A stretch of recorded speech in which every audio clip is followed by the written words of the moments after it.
All right, welcome everybody to our special Land Use and Transportation Committee meeting for Thursday, November 2nd, 2017. My name is Mark Farrell. I'll be chairing this committee. I am joined by committee member Jeff Sheehy, who's sitting in for Supervisor Aaron Peskin, as well as Supervisor Katie Tang. I want to thank Mia Hernandez and Jim Smith from SF Gov TV for covering the meeting, as well as Victor Young, the clerk of our committee. We are also joined by Supervisors Asha Safai and Jane Kim. Mr. Clerk, do I have any announcements? Yes. Please silence all cell phones and electronic devices. Completed speaker cards and copies of any documents to be included as part of the file should be submitted to the clerk. Items acted upon today will appear on the November 14th Board of Supervisors agenda unless otherwise stated. Okay, thank you very much. We only have one item on the agenda, so Mr. Clerk, would you call item number one? Item number one, ordinance amending the planning code to regulate cannabis land use, including, among other things, adult use cannabis retail, medical cannabis dispensaries, delivery-only services, manufacture of cannabis products, cannabis cultivation, and cannabis testing, allowing medical cannabis dispensaries in additional zoning districts, establish a land use process for the conversion of existing medical cannabis dispensary to cannabis retail establishment, establishing locations and operation conditions for cannabis use, repeal ordinance number 186-17, which limits the number of medical cannabis dispensaries in Supervisory District 11, and delete superseding planning code provisions. All right, thank you, Mr. Clerk. So, colleagues and members of the public that are here, thank you for being here today and being part of our process. I know this has been the subject of quite a bit of discussion already, and I guarantee you over the next few weeks and, quite frankly, upcoming years, it will continue to be. So there are going to be a number of issues discussed today, but first I would like to turn it over to Supervisor Sheehy, who is co-sponsor of this legislation along with the Mayor's office. Thank you, Chair Farrell, and good morning, members of the committee and all the folks who are here today. I'm pleased to be here as we discuss cannabis legislation that will move us, I hope, towards implementing Proposition 64 here in San Francisco. As I begin, let me say I believe that on January 1, we should capture adult use in the legal, regulated, and taxed system. In a time when there are so many service needs in our city, failing to allow adult use as quickly as possible leaves money on the table and does not keep faith with the 80% of San Francisco voters who want adult cannabis on January 1. One of the more complicated parts of this process will be how we manage land use and where we will allow cannabis uses.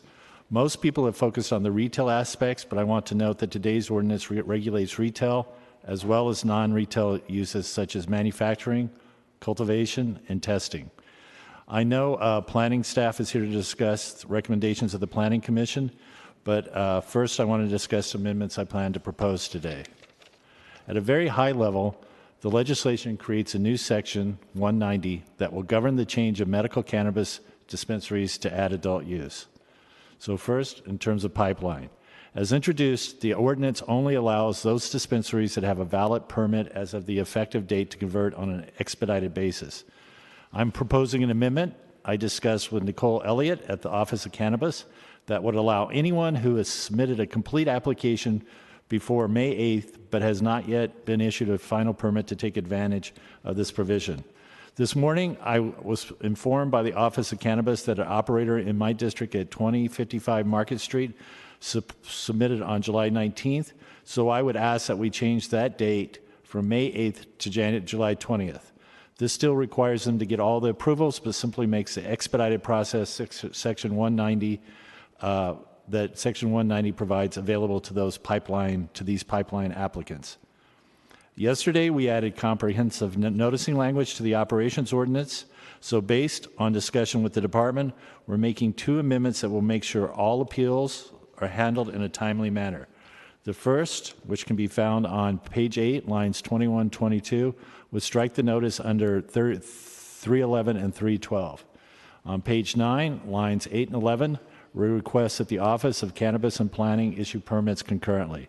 This will assist the Board of Appeals and Board of Supervisors in consolidating appeals so both permit appeals can be heard at the same time. As introduced, the ordinance has a 300-foot buffer between dispensaries. Based on an excellent discussion at the Planning Commission and their recommendation, we are proposing to create an orbit system instead. Once there are 3 MCDs or retail uses within 1,000 feet, any new applicant will require a conditional use. These amendments can be found on page 10, lines 9 to 12, and also on page 12, lines 4 to 7. This amendment also addresses the concern of the Fisherman's Wharf, CBD, which sent us a letter asking for an orbit in their particular part of our city. PDR uses and cultivation. After hearing from our maker community and residents in the Mission, we want to make sure cultivation does not displace other PDR uses. So on page 16, lines 9 to 10, we make permanent the idea that industrial, agriculture, and PDR districts would be a conditional use. In making this amendment, it is our intent for this to apply only prospectively and not to existing cultivation sites. Anti-clustering provisions. To avoid clustering, we're proposing amendments on page 19 to allow the Planning Commission to consider the concentration of cannabis retail and MCD uses within the general proximity of the proposed cannabis retail use. So if a community member is concerned that there are too many and the Commission agrees, they can disapprove the proposed new use.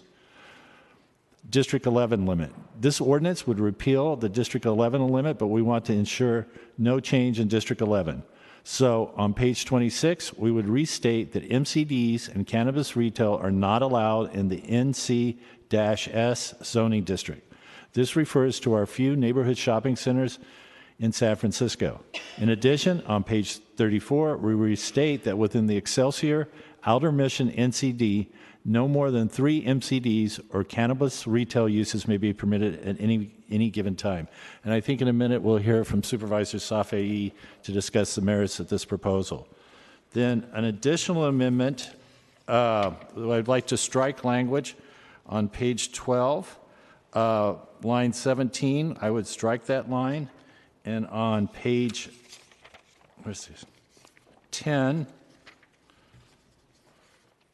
line 16 and 17 after cannabis, starting at and this relates to consumption. I think permits for consumption can be handled by the Office of Cannabis, and that's to be sufficient. Finally, although I do not have these amendments drafted at this time, there are 2 other issues I want to address. The first is that I've heard from residents in Chinatown that the planning department had not reached out to them, and that there is an interest in banning MCDs and cannabis retailers in those zoning districts. I would support that prohibition in the Chinatown zoning districts. The second is that I truly believe we should get going on January 1st. To the city attorney, can we make the motion here today to deem existing MCDs suitable to begin adult use on January 1? Deputy City Attorney John Gibner. That's not an amendment the committee could make today, but we could work on it, prepare it. I understand that this committee, after adopting amendments, the other amendments you're proposing today, may meet again next week, at which time additional amendments could be introduced and adopted. Thank you. So I think Supervisor Safai, you wanted to... Or did I hijack you? That's all right. No problem. Supervisor Safai. Thank you, Mr. Chair. Thank you, Supervisor Sheehy, for taking the lead on this. I know that this is a lot of work. This body, land use, as well as my committee yesterday and rules, and all the different agencies, Planning Department, Small Business Commission, Office of Cannabis, city attorneys, all the people from the Cannabis Task Force and the overall industry have all been involved in this conversation, trying to move it forward to prepare for the transition to adult use and the conversation about expanding access in San Francisco. I just wanted to say very briefly, I appreciate the amendments that were made today. I think there was some confusion initially in terms of how District 11 would be treated in a very different sense. We've been somewhat of an incubator and a test case for the city as a whole. There have been some really good operators. There's been some operators that we're working with to improve their behavior, and I think that they're on the right track. But we also essentially have heard from constituent, resident after resident that says 5 cannabis dispensaries serving our overall larger neighborhoods is the right number. We feel comfortable with that number. We feel like we can work with that capacity. We have 3 physically located in District 11, then 2 on Ocean Avenue that were redistricted out of District 11. So we feel comfortable with 5. We feel really good about that number, and we plan to work aggressively with the industry. And so I appreciate the amendments that are put forward today, and I hope the committee will support those in response and reflecting the voice of the neighborhoods in the outer part of San Francisco. For those of you in the audience that don't know District 11 very well, we have the highest rate of vacancies and empty storefronts in the entire city and county of San Francisco. We don't have a robust restaurant industry. We don't have a robust family serving industry. And so there's a desire to have a different type of retail and a different type of small business in our neighborhood. And I think that if we were in a different place economically, the residency and the constituency might have a different response. But in general, the idea is there's a desire to have a certain type of business that is more family serving, in bike shop, hardware stores, restaurants, anything that could help enhance the overall family environment. And so this is not a knock on MCDs or the overall marijuana dispensary industry, because we are supportive of that in a large sense, and we have some good operators in our district. But the amendments put forward today we feel are appropriate. So thank this committee, and thank you for your consideration. Thank you, Supervisor. So colleagues, if anyone would like to make some comments right now, happy to entertain those. Otherwise, we can move to public comment. And I know as we get towards actually making amendments, there will be more and more discussion. Okay. Go ahead. Supervisor Sheehy? I believe Aaron Starr from Planning has a presentation, so didn't want to... Apologies, Mr. Starr.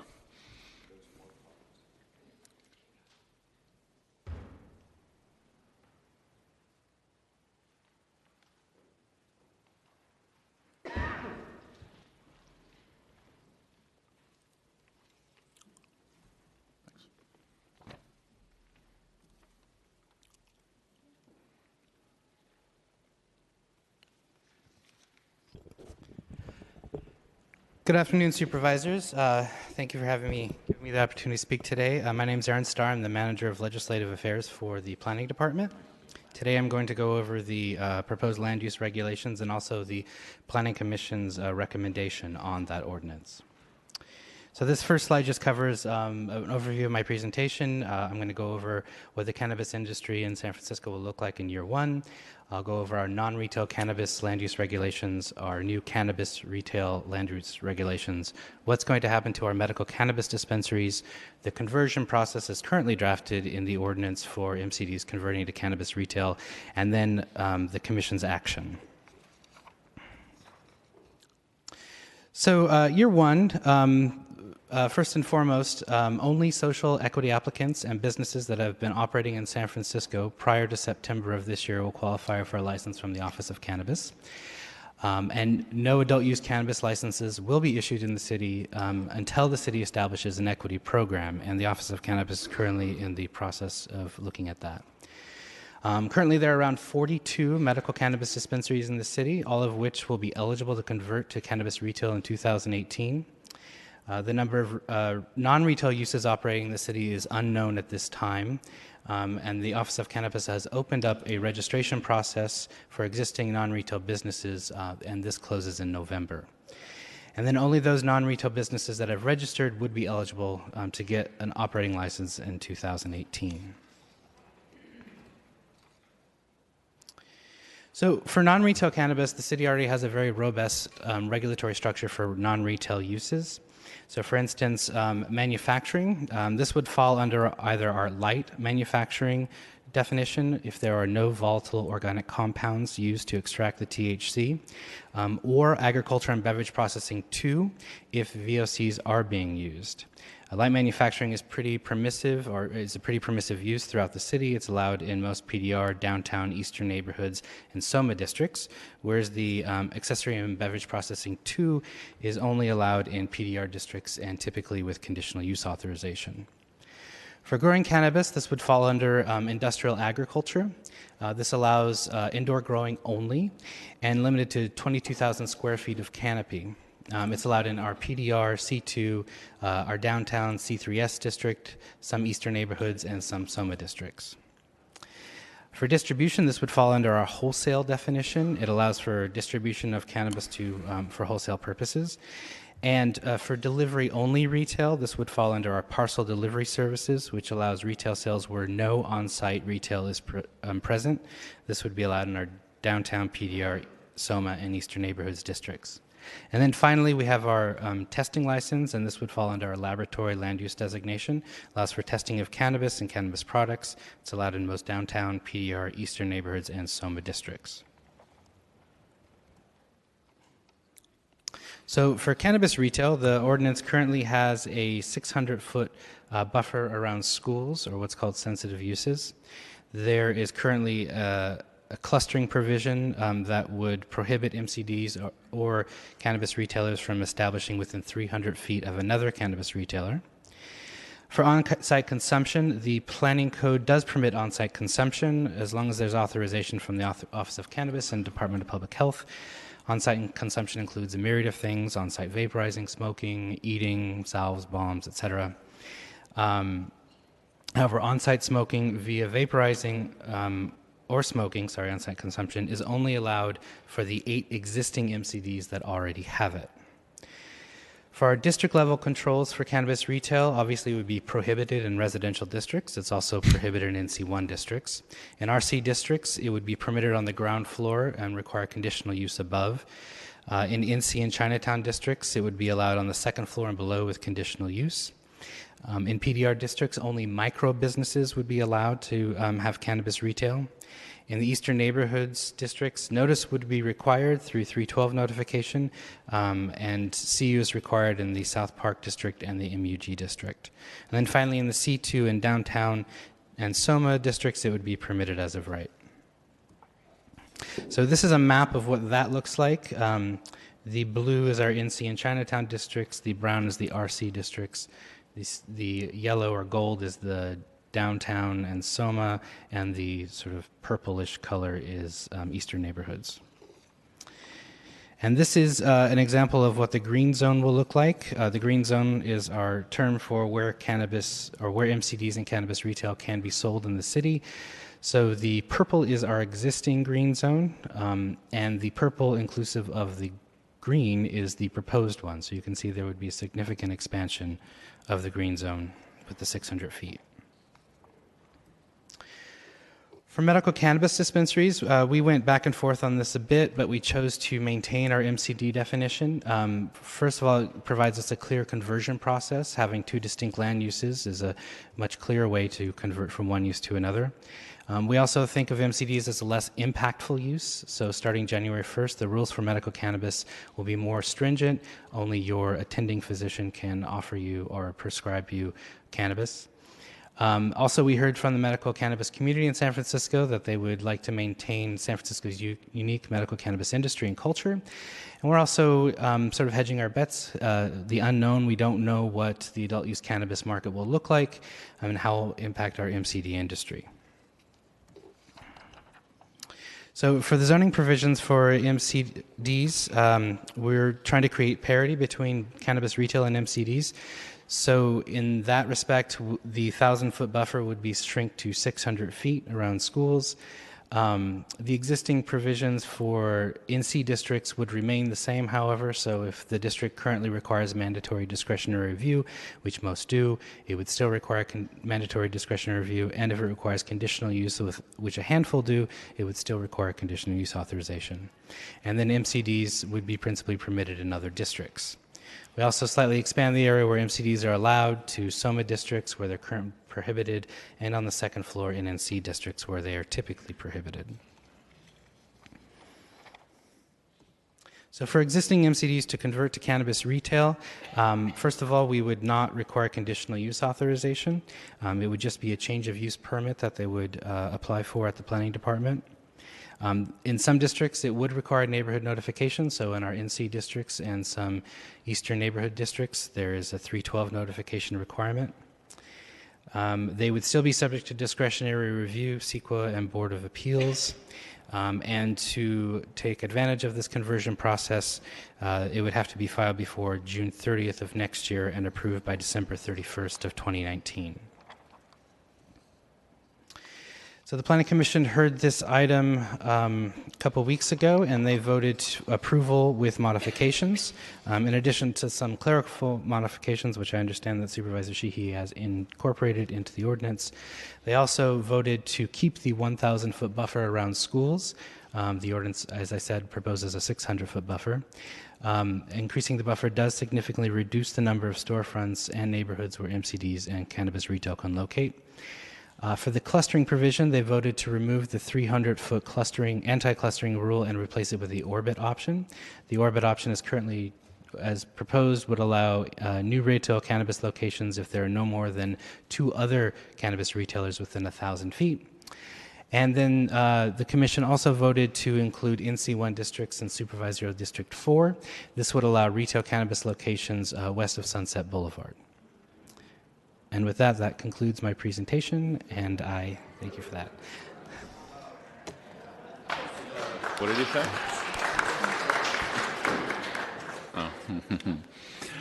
Thank you, Mr. Starr. Colleagues, any questions at this point? Supervisor Kim? Thank you. Sorry, my screen isn't working, so I can't request to speak. No worries. So, Mrs. Starr, I had a few questions, and I did watch the Planning Commission hearing, but I still was confused about a number of things. One, you had mentioned there are around 42 approved MCDs in the cities. Why did you write around? Is that because there's still a few in the pipeline, or? Actually, I think I'll have Nicole Elliott address that.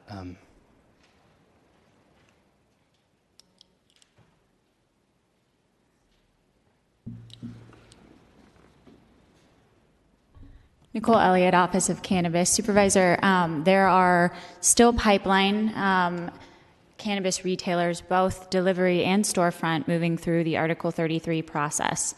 So it is an ever-evolving number.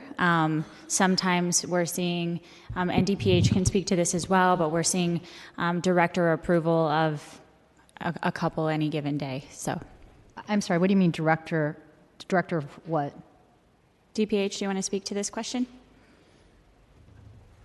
Sure. There are currently 46, so between from October 20th. So as the process goes, they're going to the hearing officer. We're still doing the work with them. And so what you will see is every time you do a presentation, the number will change because, for example, we have 2 more that went through the hearing officer process, and they're now in build-out. So depending on when they finish their build-out and final approvals, they will go through. We're still supporting the current ones that put in their applications. I see. So these are, this includes MCDs that have gotten approval through the Planning Commission are now going through DPH. So correct, going they to may TBI. have been approved by planning, but that number is not included in the 46. Correct. And there are still others that are, like Yes. last week, we had 2 that went through the hearing officer process, and now they're going through their build-out. Okay, so if we included everything that's been approved up to this date at Planning Commission, so not yet gone through the Planning Commission, how many are there? That's a good question. So, for example, next month, 2 more are scheduled to go to hearing, and then the rest are waiting. Some are going into locations that were formerly spaces, so they may not have to re-go through the planning process, but they're still having to do some work and building out some changes. So it's a moving target that we have from a number. So these are addresses that were already approved to have medical cannabis usage, but are under ownership changes. Correct. And the 46 does not include them? No. These are all active. Right. These are been given a final permit. So right now, 46 are operating either as a storefront or delivery. Okay. Can I ask, what is the number if we include those that are, changing ownership plus approved by Planning Commission? What would that number be? I'm just trying to get a sense of the universe. Yeah, sure. So looking at the overall list, the most recent list that's been sent to me, the overall universe of applicants that are either in operation or moving through the pipeline is about 68. Does this include those that are caught up in the moratorium? This does. It also includes many non-storefront retail delivery operators. For instance, you see multiple operators at a downtown location. So they store their product in units, and there are multiple units on the premises. So the 46 that are currently operating doesn't include delivery? It does. It does. Oh, okay. Okay, that's what I want to understand. Now, of these 46 licenses that are currently in operation, how many are in the district that I represent in District 6? Ooh, good question. Could we get I a can breakdown by run- district? I can call the office and get That'd be you this great. answer Yeah, today. this will be a long hearing, I imagine. I'm sure. I'm sure. I'm very curious about that. Moving on, and sorry, I don't know if these questions are for Mr. Starr or for DPH. Under the page around non-retail cannabis, what category covers products that are pre-manufactured? So I know a lot of MCDs sell chocolate edibles or butter, but it's not necessarily made on site. They might buy it from another business. So where would they be covered under these 4 categories of manufacturing, growing, distribution, testing? Well, if the product is made somewhere else and shipped into San Francisco, we wouldn't have much control over that. But if they're making butters or cookies or whatever, that would be light manufacturing. That would be light manufacturing, okay. Because I know that some of our folks in the culinary industry partner with some of our MCDs to make edible products. And so they would just be under manufacturing if they sold to several MCDs versus Correct. working with just one. Yes. Okay. And then I just want to make sure I understood this correctly. For on-site consumption, we want to grandfather in the existing lounges and allow them to do vaporizing and smoking, but no more than that for now. That's currently, I think at the Rules Committee yesterday, they made the change that allowed MCDs to keep the on-site vaporizing or smoking even if they convert to cannabis retail. And But I've heard some concerns, and I'm not sure if they're real concerns from DPH about employees and inhalation issues. I don't have issues with grandfathering in these 8 lounges, but I just want to make sure we're also thinking about the employees. I would let DPH speak to that, but Yes, part of the requirement that was placed in there is a request to continue smoking. We would go in and check the ventilation systems. This is very similar to tobacco when they were tobacco lounges. So it wasn't in the employee area. It's a separate and distinct location. They have to have certain systems in place to purify the air, not only for the employees, but for people living above the location if there are apartments above. So there are 4-step requirements to continue to smoke in those 8 locations. Right. And then finally, but edible consumption on site would be allowed as a permit, and that would be an administrative permit through OOC and DPH. Currently, as proposed in the legislation when we put it forward, it was a separate permit that was issued by the Department of Public Health. Okay, great. I will be making some comments overall. These are no longer questions, but in response to some of what has been presented today, I would say, first of all, that neighborhood notification should be required everywhere. I see here that in the conversion process that you only require neighborhood notification in districts where neighborhood notification is required. I'm not sure what that means. I imagine that the district I represent doesn't have neighborhood notification, so I just think that there should be, we shouldn't treat different neighborhoods differently. If some neighborhoods get notification, all of them should get notification. So it should be a universal application. So, I mean, that was one of, I don't know what that would mean and why that was put in language the way that it is, but I feel very sensitive about us now taking this approach that certain districts should get different application than others. I'm not really quite sure why only the South of Market has as of right when no other district does. So I'm definitely going to be bringing up that issue. And finally, I am going to talk about the buffer, and I'm glad to see that the orbit is moving forward because I think that seems like the best way for us to address clustering. But one of my concerns about lowering MCD buffer zone from 1,000 to 600 of schools and child-serving facilities is partially because of what I hear from our community folks, that they would like to see that continue. But the other part is actually my concern for businesses. In my first term in office, At least 3 MCDs in my district were shut down by the feds because they were within 1,000 feet of a school or child serving facility. HopeNet, MetaThrive, and Divinity Tree were the 3 that had contacted my office. And there was nothing that we could do to assist them when the Obama administration came and closed them down. They were grandfathered in. They were, I guess, previous to the ordinance of the 1,000-foot buffer, they had already begun their business, and so we had, I think, rightfully grandfathered those businesses in. But then we put them at risk of these federal raids. And so I'm very concerned about lowering the 1,000-foot buffer, thereby putting businesses at risk of closure by the Trump administration or any other federal administration. So my concern is twofold. One, for community folks that want to make sure that there is a buffer from schools. But secondly, for the businesses themselves, I wouldn't want to put them in a situation where we couldn't guarantee that they could continue to stay a business. And I know businesses put a lot of money and capital investments into these businesses, and seeing what they did to those 3 MCDs is a concern of mine.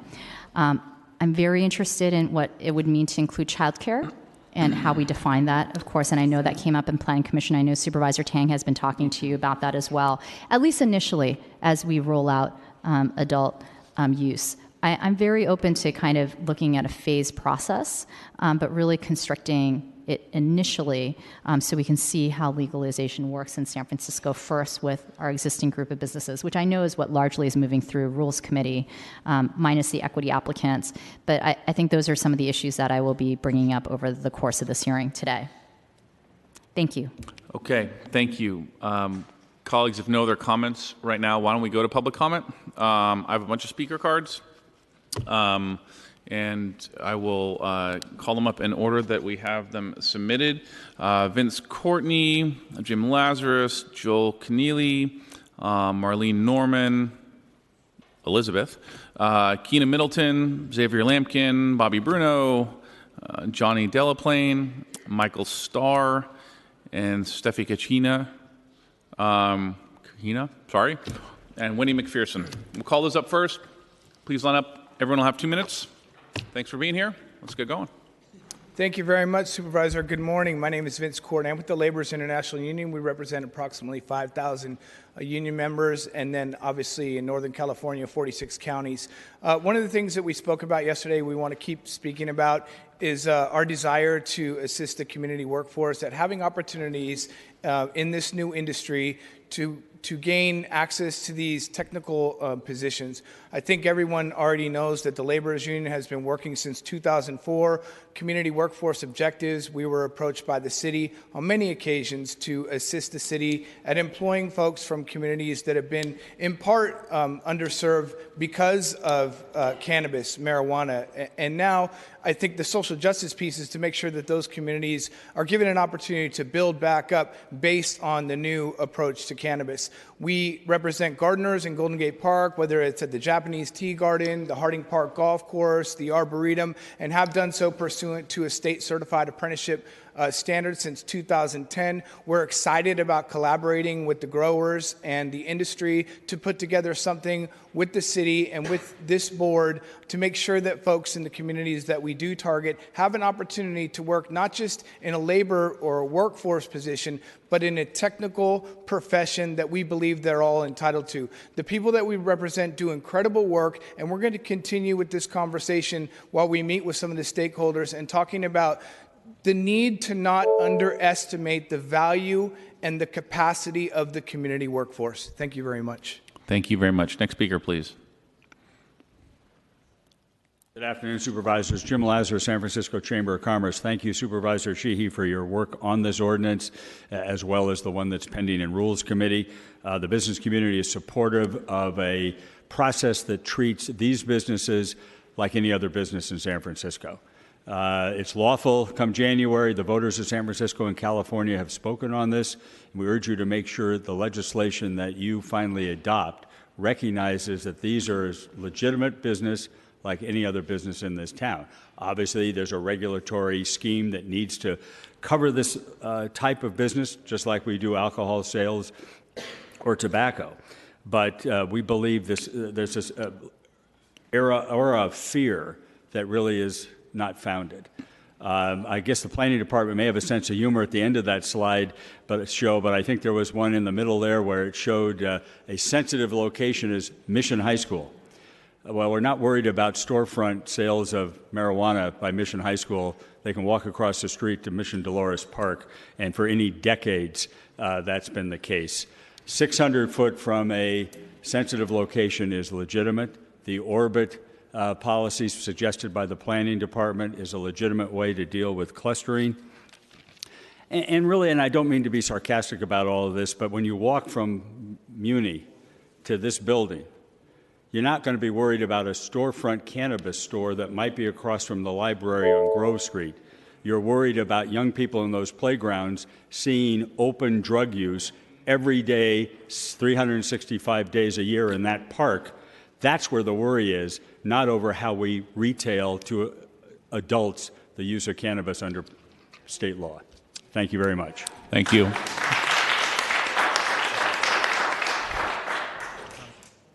So as the next speaker comes up, come on up, sir. Just want to remind everyone we don't allow clapping, yelling expressions of interest here. If you want to express your support, we have a happy fingers that you can do here.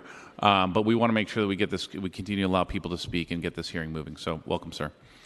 Good afternoon, supervisors. Thank you for your time. My name is Bobby Bruno. I'm with the NUG Medical Cannabis Dispensary. We are an applicant in the pipeline in District 6. I would like to thank Nicole Elliott for the amazing work that her and her department has been doing with us operators, and also Supervisor Sheehy, the amendment that you introduced. Thank you very much to allow the pipeline candidates to go through the process. I would ask that a consumption permit is created for locations to be able to have patients and customers consume. So we don't have people walking around in the streets becoming criminals. And I would also ask that the orbiting option be adopted. Thank you very much for your time. Thank you. Next speaker, please. Good afternoon, Chair Farrell, supervisors. My name is Joelle Keneally, and I'm president of the Outer Mission Merchant and Residents Association, a longtime resident of District 11. We appeared before you before in July regarding the amendments that Supervisor Safai had proposed in limiting the number of MCDs in our district. I heard those amendments today. Please support those amendments. It's important for our community. We want to have a breadth of different businesses within our community that are family-friendly, restaurants, bike stores, et cetera. And it's really important that we just don't have one sort of business in our neighborhood. We have been on this issue for a number of years, and to say that the community in District 11 is tired, we're exhausted. And so in order to have the support here at the board, we really would appreciate it. So thank you. Thank you. Next speaker, please. Can you hear me? Being short, I don't know. Is it coming through okay? Okay. My name is Marlene Norman. I'm a 33-year resident and homeowner in the Excelsior District, and I am here to speak in support of this amendment regarding MCDs along the Mission Street, Geneva Avenue corridor of D11. Please note that I am not against cannabis per se, as I am also a psychotherapist in private practice, and I've seen patients who have benefited from cannabis to alleviate anxiety or post-traumatic stress. And I have two personal friends who also used cannabis for symptoms relating to cancer and chemotherapy. That being said, there are already 3 well-established MCDs on Mission Avenue near Geneva. They are within 100 feet of each other.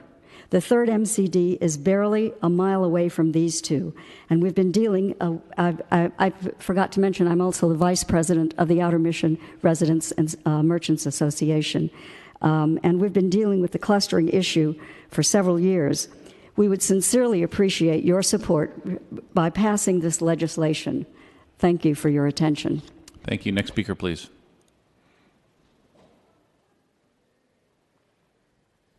Good afternoon, committee members. My name is Stephanie Kahita, and I'm the Executive Director of the Excelsior Action Group.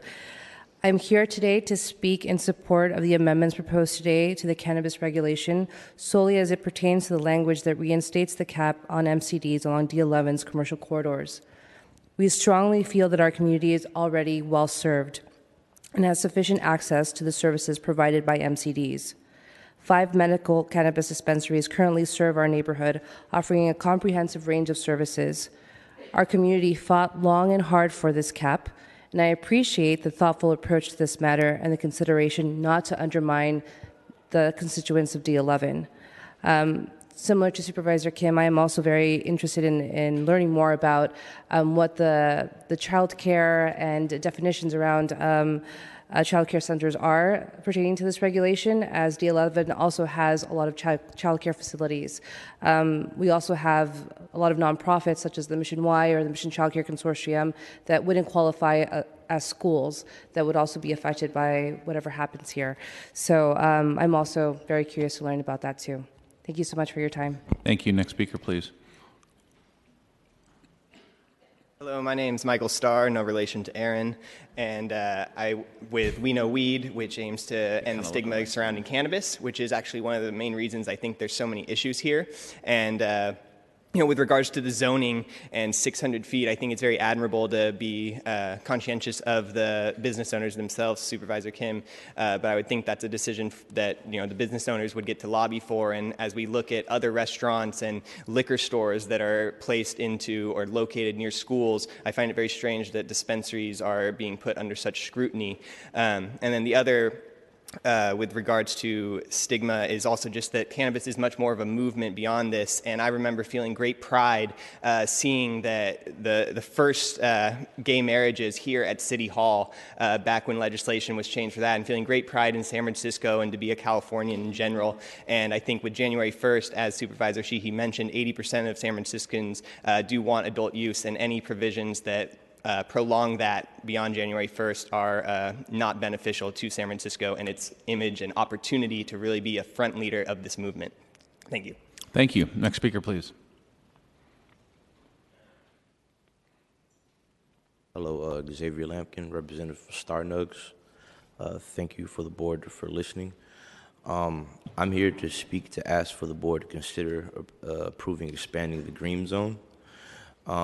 The way that the limits are set right now are keeping certain people in certain neighborhoods from being involved in the industry, and that's not fair.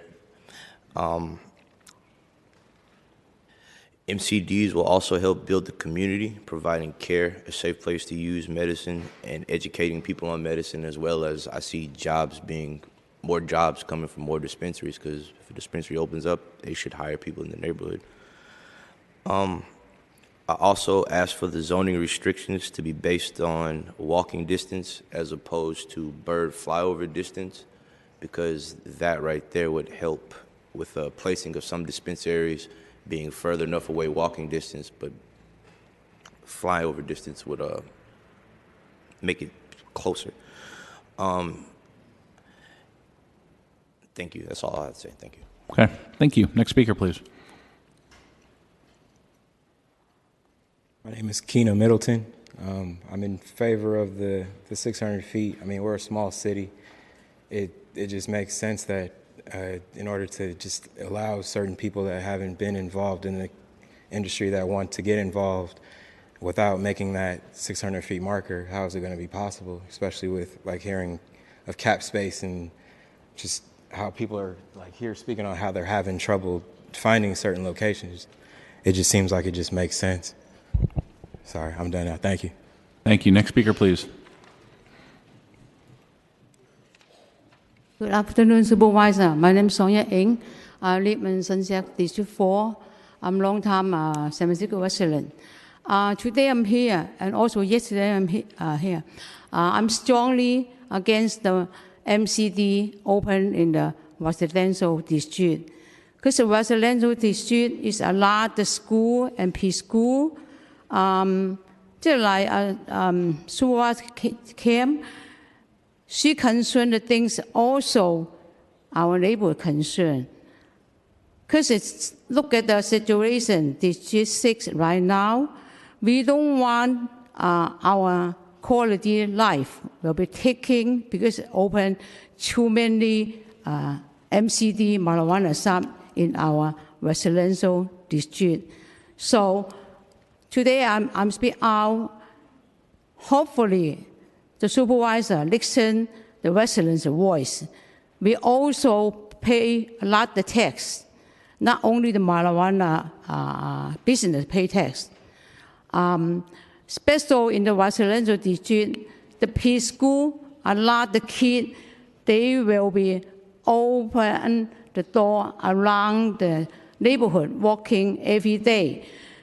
The Asian American maybe not speak the fluently English, but we have the right to protect our quality life. Thank you. Thank you. Next speaker, please. Hi, Wendy McPherson, owner-operator of Flower Power Dispensary. I'm in the downtown financial district, south of Market, and I'd like to speak on the planning department's language of expanding retail. I'm in a high tourist area, and in anticipation of the volume of new recreational customers, my concern is how crowds of people are going to impact my neighbors. And I ask that you consider letting me use the second floor of the building that I'm in. It has a separate entrance, separate address. I could hire separate security. And with the cost of real estate, I'm worried about how the volume is going to impact the downstairs 900 square feet if you would consider letting me use the second floor. Thank you. Thank you. Next speaker, please. Hi, I'm Grace Braley, Excelsior Outer Mission Merchants and Newton Morse Curtis Neighborhood Watch. Our members are in support of the continuation of the ban in District 11 of additional medical cannabis and cannabis retail. We're one of those neighborhoods that's a little bit different since we don't have a strong economic and retail base. We don't have the other businesses to offset the cannabis industry coming in. And our current experience with it has not been good. It's been contentious. It has required security guards to guard our businesses from their customers. So we don't see this as a good thing, and we also don't think there's a one policy fits every neighborhood solution for cannabis in San Francisco. Thank you. Thank you. Next speaker, please. I am Elizabeth. If Prince could just be Prince, I can be Elizabeth. I'm here. I realized that yesterday was the day to speak on this. I live in Noe Valley. I still have no pathway, but I want to speak on that 600-foot amendment. Is it called an amendment? That I really support that. And I'm here to support all those small businesses that want to move forward, even those of us that don't have a pathway yet. Thank you. Thank you. Next speaker, please. Hi, my name is Reese Benton. I am a small business owner of a delivery service here in San Francisco.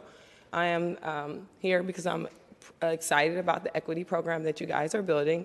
Also, being a small business owner and having a delivery only, finding land to support, to store our cannabis and things like that is hard for us.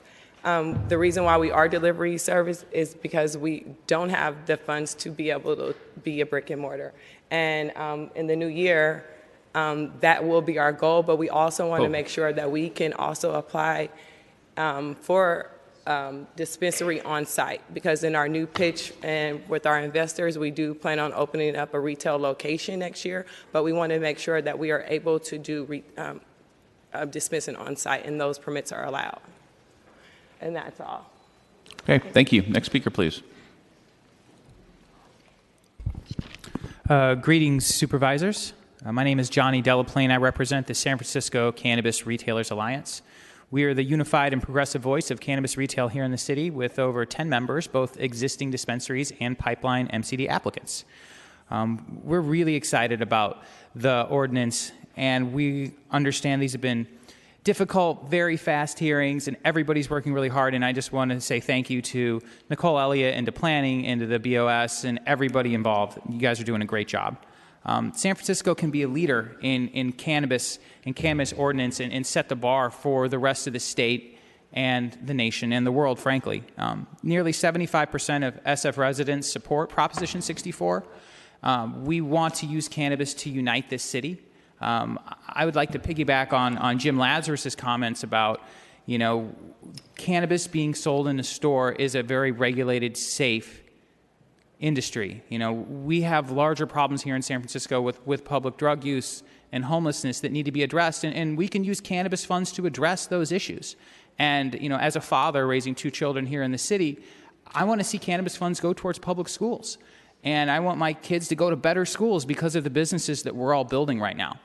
And there's a misconception among everyone that we're all just going to be millionaires, you know, and with the federal government enforcing IRS Code 280E and the unfair tax burdens that cannabis businesses require, we're years away from these like mega profits that everybody's predicting for us. So keep that in mind when you're taxing us.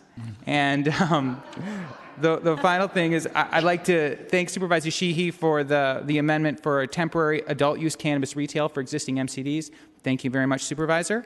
And finally, to avoid clustering and increase equitable opportunities for ownership, we support the 600-foot sensitive uses buffer and keeping sensitive uses defined as schools K through 12. Thank you very much. Thank you. Next speaker. Hello, Troy Campbell, Executive Director of the Fisherman's Wharf Community Benefit District. Good morning, Supervisors, or afternoon. Thank you for addressing my letter, but I wanted you to see what a 3 clustering within 1,000 feet would look like. I don't know if you can see this, but I also just emailed it to all of you. But it means that 12 locations could open at Fisherman's Wharf without triggering 1 conditional use permit. And this map that I've sent you is not just picking locations willy-nilly. It's places that I know that there are vacancies or property owners that have been approached by cannabis dispensaries in the past and presently. So that doesn't really work for the district. And our biggest problem in looking at this is not cannabis dispensaries themselves, it's the clustering and the oversaturation within our district. I think everybody could attest that Fisherman's Wharf maybe has too many t-shirt shops, but there's actually only 9 on Jefferson Street. This would be 12 without triggering 1 conditional use permit or any input from the community. So I don't think that this clustering works for our district, and I would like to have that revisited.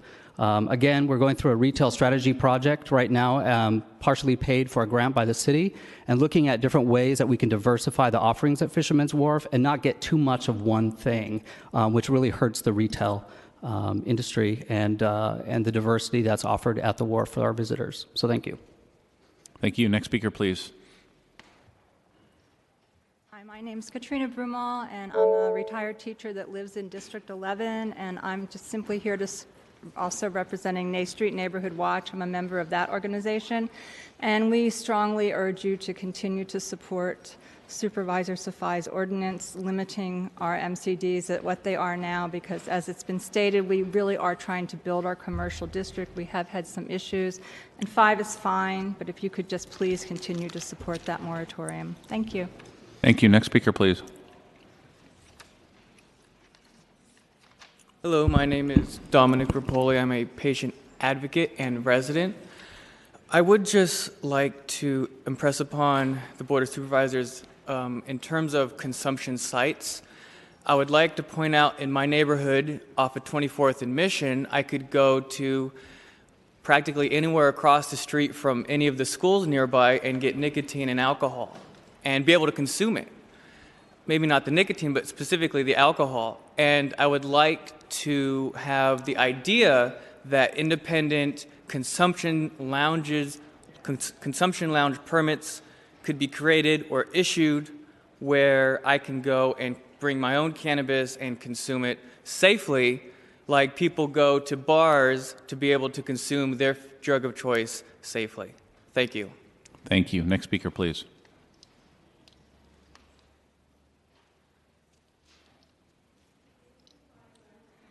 Ma'am, would you pull the microphone down so we can hear you? Thank you. Dear Commissioners, my name is Rose. I live in the Sunset area for over 20 years. The reason I lived there for a long time because I consider it a safe, clean, friendly neighborhood. However, when I hear that a MCD store is going to open on Irving Street, it brought in a very surprise because I know everything is going to be changing. First of all, we have daycare everywhere around the corners. There's a new daycare center for 4 to 5 years old, and a year later, they're going to be getting older. and they will be going to elementary school, and they will walk over the neighborhoods and see the candy store, a chocolate store wrapped with marijuana. So I'm afraid that they can, can't stop the curiosity and go buy it. And first of all, I respect the result of Proposition 64. However, we should set some limit, like footage, how far away from that store. 1,000 feet is not enough. I'm sorry, because there are daycare, there are churches, there are high school, elementary school, right beyond that area. Jefferson School is like 1,500. So I think that 1,500 is a very minimum requirement. Plus, churches and kids get over the school, hang around in that neighborhood for boba tea, for ice cream, for whatever. They've been around after 3 o'clock. And definitely they're going to try out the medicine, as you say. As I say, I respect that because my mom passed away and she relied on the drug too. And I understand that. But however, thank you very much. Next speaker. Everyone has 2 minutes. Okay. We can cut off. Thank you very much. Next speaker, please.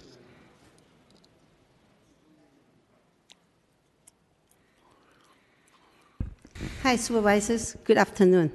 My name is Audrey Liang. I'm the volunteer on San Francisco Empowerment Center. And then since our center's open, and then we have a lot of community people coming to talking about the marijuana, cannabis use. And then right now, I have people who coming from each community, and then they try to coming to speak, and I'm doing a translate for them. They speaking Chinese. Is that okay from the Board of Supervisors? Yes, please.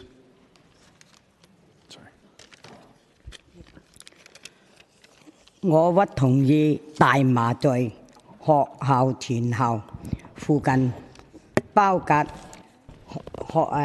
學前學校、幼兒園、托兒所、中學、高中、大麻店一定要離開學校1500尺之外，不同意在唐人埠開。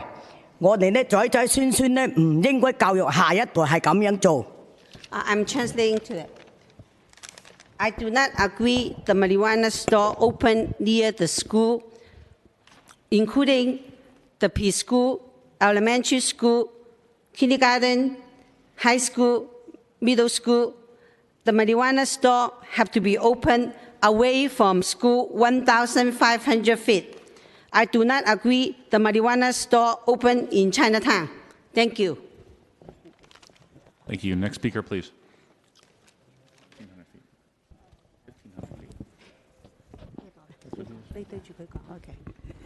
I am Anna Lui. 我係唔識講 I can speak English. 我係反對呢個大麻喺 open 呢個唐人埠，但你哋可以開呢就喺1500尺。你開一多個頭，好多啲嗰啲後一輩啲人，如果個個食大麻，整到個腦唔function喺度，咁啊乜嘢都做唔到，做唔到啊梗又偷又搶，一個人咧好似一個廢人，乜嘢做唔到嘢，啊咁又要偷又搶啦，咁啊所有嘅嘢都唔安全喺呢個社會上面，啊呢啲大麻店咧係放嗰啲癌症就嚟死嘅咧，佢可以幫佢治療嘅。喂，咁你如果係俾佢繼續開，所有嗰啲後生咧，咁啊要等住佢死。咁你哋話所有嘅，你哋話protect後一生，咁你哋係點樣protect後一生嘅人咧？咁你哋問下你哋自己。啊，而且佢嘅 health 唔好，你加份品又增加好多錢嚟醫佢哋，咁你哋諗下點樣好再去做。Thank you. I'm coming here to oppose the marijuana store open near the school. And then if you want to open the marijuana store, you have to be away from the school 1,500 feet. Also, the marijuana store is going to be hurt the children and the next generation. And also, the marijuana store is open near the neighborhood is going to be harm the neighborhoods, and about the safety. If they do not have money to buying the marijuana, they will be hurt the neighbors and then going to rob the house. Please considering about our health, and also the marijuana is very hurting the young kid and the next generations. Please considering about our neighborhood safety. 多謝，仲有冇嘢講？啊，即係先同你講下嗰啲大麻係攞嚟醫嗰啲癌症就會死嘅人。The cannabis store is going to be given to the people who have the cancer and who is willing to die and the sick people, but our health people doesn't need it. Please think about that. 仲有冇嘢講？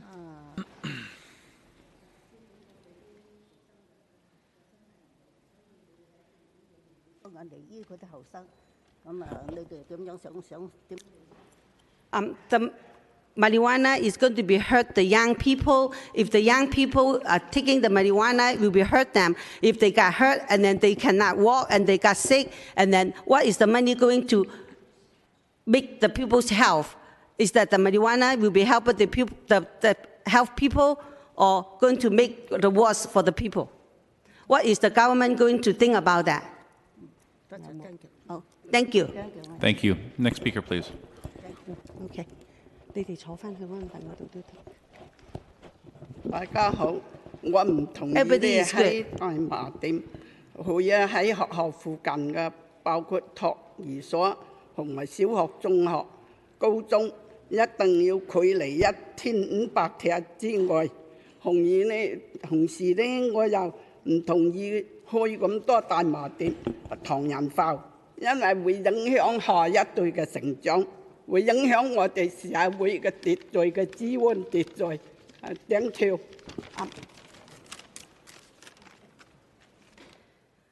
I do not agree the marijuana store open near the school, including the preschool, kindergarten, elementary school, high school.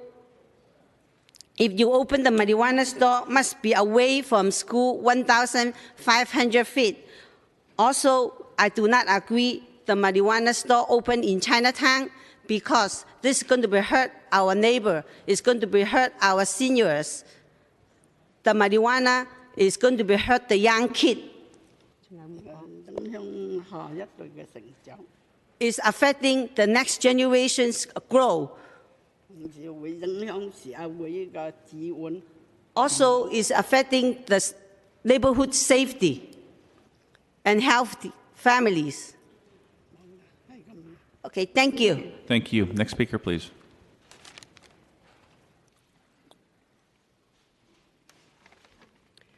I 係反對大麻開喺學校附近嘅，一定要離開學校1500尺之外。同時呢，更唔應該喺唐人埠去，因為唐人埠呢。好多人好多小朋友，大麻對人身體健康係影響嘅。雖然係嗰啲有病嗰啲人係要攞嚟治病，但係唔係好多。我哋啲考人好多人。等我翻。Okay.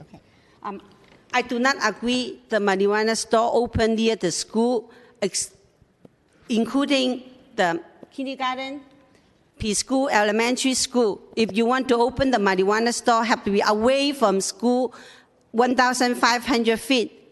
And also, I do not agree the marijuana store open in Chinatown, and also is hurting the young people. Thank you. Thank you. Thank you. Next speaker, please. 我不同意會嗌埋咁，對學校嘅附近會包實填學前教育要兒童小學嘅、中學嘅嗰陣嘅嗌埋咁一定要離開學校1500尺嘅之外，我唔同意，我不同意。對紅人炮灰嘅嗌埋咁。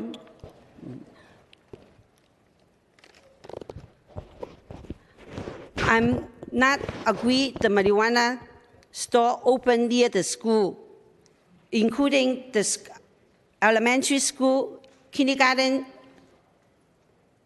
high school, and also I would like the marijuana store open away from school 1,500 feet. Also do not agree to open in Chinatown because this is hurting the next generation. Please consider our voice. Thank you. Thank you. Next speaker, please. Good afternoon, supervisors. 我哋學校嘅附近，包括學前教育要藝，小學、中學、高中，一定要嚟個1500米嘅移行軌，紅樹行嘅課更加唔能夠去嗌埋鹽。Thank you. I do not agree the cannabis marijuana store open near the school area, including preschool, kindergarten, elementary school, high school. Please, if you want to open the marijuana store away from school, about 1,500 feet. Also, please do not open the marijuana store in Chinatown. Please, considering our next generation's health, because the marijuana store is hurting the young kids. Thank you. Thank you. Next speaker, please.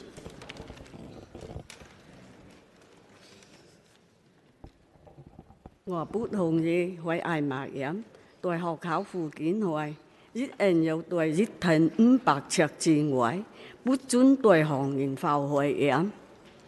I do not agree the marijuana cannabis store open near the school.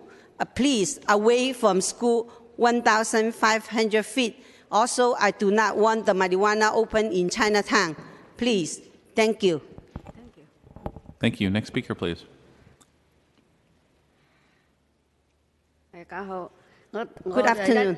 唔同意開大麻店，因為咧啲小學啊、托兒啊、中學啊、高中啊，係咪喺度近住？對啲後代呢唔係幾好。I do not want the marijuana store open near the school because it's very hurting the next generations. 講啊，繼續講啊。即係咧，啲細佬哥啊，近住唔好，尤其是近住唐人埠，更加唐人多，更加唔好，行步腳都驚嘅。He said, if I do not agree the marijuana store open near the Chinatown, also near the school, because we are very afraid from the marijuana store. It's very affecting our next generation and our kids. Thank you. Bye bye. Please think about it. Thank you. Thank you. Next speaker, please. 我唔同意大麻店嘅學校附近去爆吉學校教育要危險小學、中學、高中一定要在1500尺以外，同時唔同意對行人埠我去大麻店。Thank you. I do not agree the marijuana store open near the school, including elementary school, kindergarten, high school. If you want to open the marijuana store, you have to be away from school 1,500 feet. I do not want the marijuana store open in Chinatown. Thank you. Thank you. Next speaker, please. Good afternoon, supervisors. My name is Karen Woodson. I'm the licensing and compliance officer for SPARC, the San Francisco Patient and Resource Center. On behalf of our founder, Eric Pearson, and the scores of people we employ and the thousands of people we serve, I'm here today to offer our strong support for the amendments offered by Supervisors Sheehy and Safahi, and very much encourage your adoption of those amendments here today. I have a few issues to address in my comments. First, it is important that the process of transition from MCD to retail establishments be as smooth as possible, and to that end, it's critically important that this body support an amendment to provide provisional or temporary permit to allow current MCDs in good standing to immediately convert to serve adult use on or about January 1. This expectation was set by Prop 64, and the vast majority of voters in San Francisco demand safe access on or about January 1. Please help to ensure that organizations like mine can help meet this clear mandate. Industry stands ready and able to serve. All that's required is a government mechanism which makes it possible. Second, the issue concerning 600 versus 1,000-foot buffer. While I appreciate the comments offered here today by Supervisor Kim and her very serious concerns about federal incursion, I would stipulate that cannabis retailers, as we exist, we apply for these permits and engage in these businesses fully understanding the risks of federal enforcement. And while proximity may have been the pretext used a few years ago, today the pretext is advertising, and who knows what that pretext will be tomorrow. So the city appointed and asked the San Francisco Task Force to deliberate and make recommendations on this matter. To the extent the recommendation was 500 feet and the planning staff has indicated 600 feet is the sweet spot, I strongly encourage your support of the 600-foot sensitivity buffer. And finally, it's crucial the board learn the lessons of jurisdictions in other states and move immediately to authorize on-site consumption. Neglecting this matter today will no doubt force our conversation on this issue back into chambers tomorrow. So please do whatever you can to ensure we get permits available on January 1st and that on-site consumption is maintained. Thank you. Thank you. Next speaker, please. Hello there, honorable supervisors. My name is Luke Bruner. I'm with Floron Market. I would certainly like to support the amendments offered. I'd like to touch on about 4 things quickly today. Firstly, to commend and laud staff for their fantastic work in a short period of time on this, both your individual offices and city staff as well. This is a heavy lift, but it's what the voters of San Francisco overwhelmingly said they wanted when they passed Prop 64 by almost 75%. Secondly, and just briefly to speak on what a gentleman said earlier, this is a land use matter, and you have the opportunity to shift to a more just land use approach, first of 600 feet, but secondly, walking distances. I call the as the crow fly models the Justin T. Herman model for measuring distance. It's more equitable and it will be more inclusive. It's a people-centered city when we go by walking distance. Thirdly, the matter of on-site consumption, which I spoke to yesterday, is also a land use issue.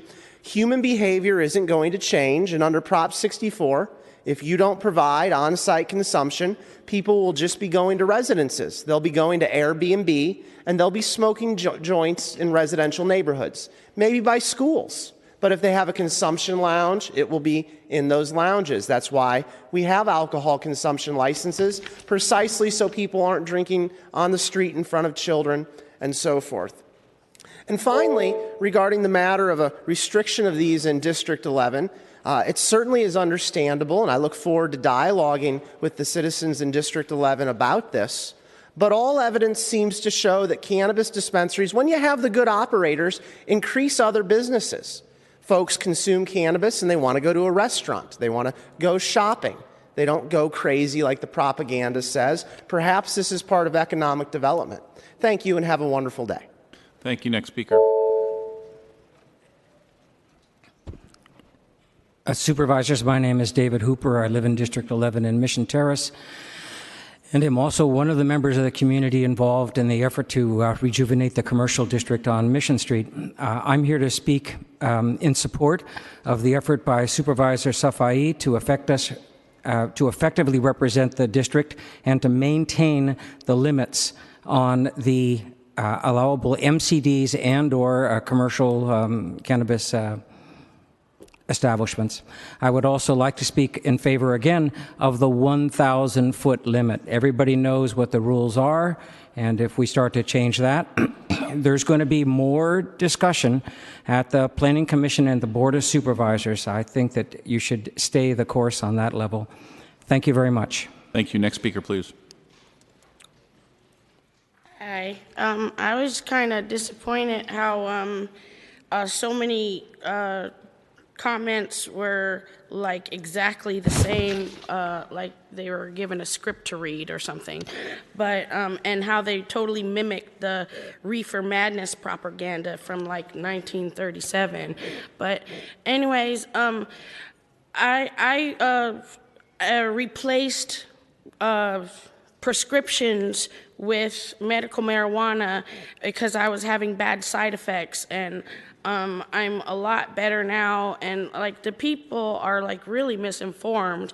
And not only that, there's like an opioid addiction epidemic, and like you're worried about marijuana, and which people are using that as harm reduction to not get on these addictive pills and manage their pain with marijuana instead.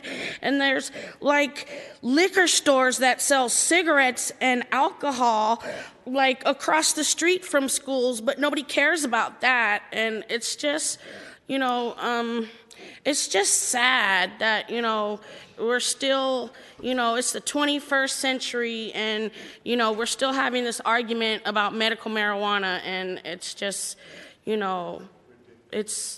I don't know what to say. Thank you. Thank you. Next speaker. Hi, I'm Kendra Sager. I'm here. I'm a medical marijuana patient. The medicine that they put me on at the psychiatrist made me gain 100 pounds. Lost all drive to do anything. I smoke marijuana, I get up, I move around. I don't have high blood pressure or diabetes, which the medicine they force me to take give me. They will not even see me psychiatry-wise because I won't take their medicine.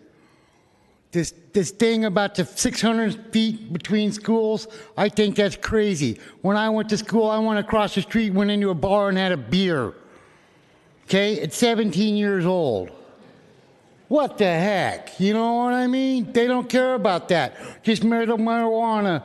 We're all evil because we smoke. No, we're not. We're just people trying to get by. Thank you. Thank you. Next speaker, please.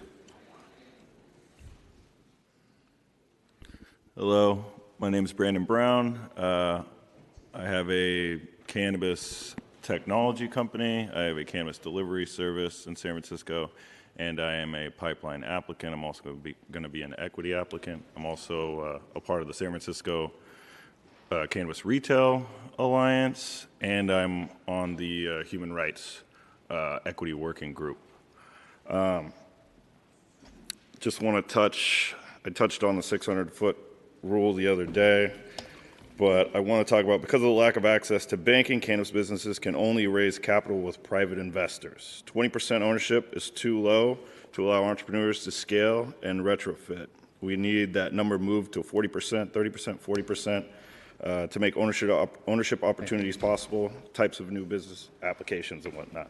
But then I want to touch on the 1,000-foot rule and just say simply that if you support 1,000 feet, then you're against equity. 600 feet is equitable. 1,000 feet is not. So if you support an equity program, then you need to support the 600-foot rule. And I just want to say too, in ending, that I appreciate Supervisor Sheehy's help in the amendments, and the Office of Cannabis doing a great job. Really appreciate you guys, and for being reasonable San Franciscans, because we are in San Francisco, and we are reasonable people, right? And we do not believe in fake facts. Thank you. Thank you. Next speaker, please. Hi, good afternoon. My name is Sam Topper. I'm with Muse. I'm here to speak about the consumption, the on-site consumption. There's currently only 8 locations that are permitted for on-site consumption. These locations hold a maximum of 50 people, which is a total of 400 people. San Francisco has 1 million tourists a month that pour into the city. Those tourists will not be able to consume in public or in their hotels. Where are they supposed to go? We need more on-site consumption licenses for San Francisco that'll bring in the opportunity for these millions of tourists that come in a month to have on-site consumption. Also for the citizens of San Francisco, you go out to a bar, you can have a drink, so why are we limiting the amount of, let's say somebody wants to go and, smoke a joint. Why can't there be on-site consumption for that, and why are we limiting that? You have bars on every corner. People can go in, and alcohol is a drug, So I'm just here in support of cannabis and in support of opening up more licenses for on-site consumption. Thank you. Thank you. Next speaker, please.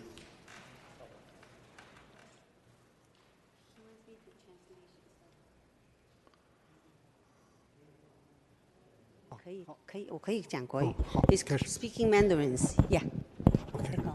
下午好，各位。Good afternoon, everybody. 我是日落区二位街的附近的居民。I'm living in Noriega, Orange Street residence. 每天我要去二位街去购物，或者带着我的孩子们在街上买一些那个东西。Every day I'm going to Orange Street to shopping. 我不反对开大麻将。I'm not opposed you open the marijuana store. 但我反对在0岁到18岁之内的人，在这个年龄之内，而且在不超过1000尺之外的地方开大麻将。But I would like to ask you, if you open the marijuana store, have to be away from school, 1,500 feet from the school, elementary school, and residence area. 也不可以在居民区很多居民区开这个大麻将。And do not open the marijuana store near the residential areas. 我希望各位的市参事和那个市府官员在决策的时候考虑到这个问题。I would ask you, the supervisor and governors, when you make a decision, please consider our residents' voice and considering our thought. 特别是日落区的市参事开启堂也要注意到关注到这个问题。Especially on District 4's Supervisor Katie Tam, think about the Sunset residents' voice and thought. 因为 Supervisor 和那个市府的官员是大部分人民选出来的。Because the Board of Supervisors and the governors is all getting on the position is by our voter. 所以你们在决策的时候要考虑到大部分人的反对开大麻将的意见。When you make a decision, please think about our residents' idea and voice. 如果你们不能听到反对大麻将大多数人反对的这个声音，那么你们就对你们的这个职责是不相称的。If you do not listen to our neighborhood, our district voice, is going to be authorized by our vote for you as our supervisor. 希望你各位在决策的时候给予考虑，谢谢。When you make a decision, please consider about this. Thank you. 各位下午好。Everybody, good afternoon. 我也是居住在Sunset Irving Street 附近的居民。I'm living in Sunset Irving Street residence. 我看到每个在Irving街的老人和0到18岁的青少年，经常在Irving街买一些个冷饮啦、食品啦，他们在那个活动很自由。Every day I saw a lot of seniors and the young kids around in Irving Street, and then shopping and playing is a very freedom, is a very a good area. 如果这个大麻店开在Irving Street 22和23街之间的话，会影响到下一代青少年的成长。If you open a marijuana store on Irving Street, 22nd Street, is very affecting the young generations grow up. 而且附近有幼儿园、小学，还有高中、初中，很多青少年在那儿活动。Also, they have a lot of kindergarten, elementary school, middle school, high school, young kids all around that area. 我希望 supervisor 特别要考虑到居民的呼声，反对开大麻店在青少年聚集甚多的地方。I hope Supervisor Katie Tang heard about our residents' voice and also think about the people who live in that area. 因为你是我们居民在日落区选出来的，因为你应该代表广大的居民的意见跟呼声。Because your position is we are the one who voted, and then your voice, our voice, you need to listen, and you are representing our district area residents. You need to listen to our voice. 谢谢各位的时间。Thank you for your time. Thank you. Next speaker, please.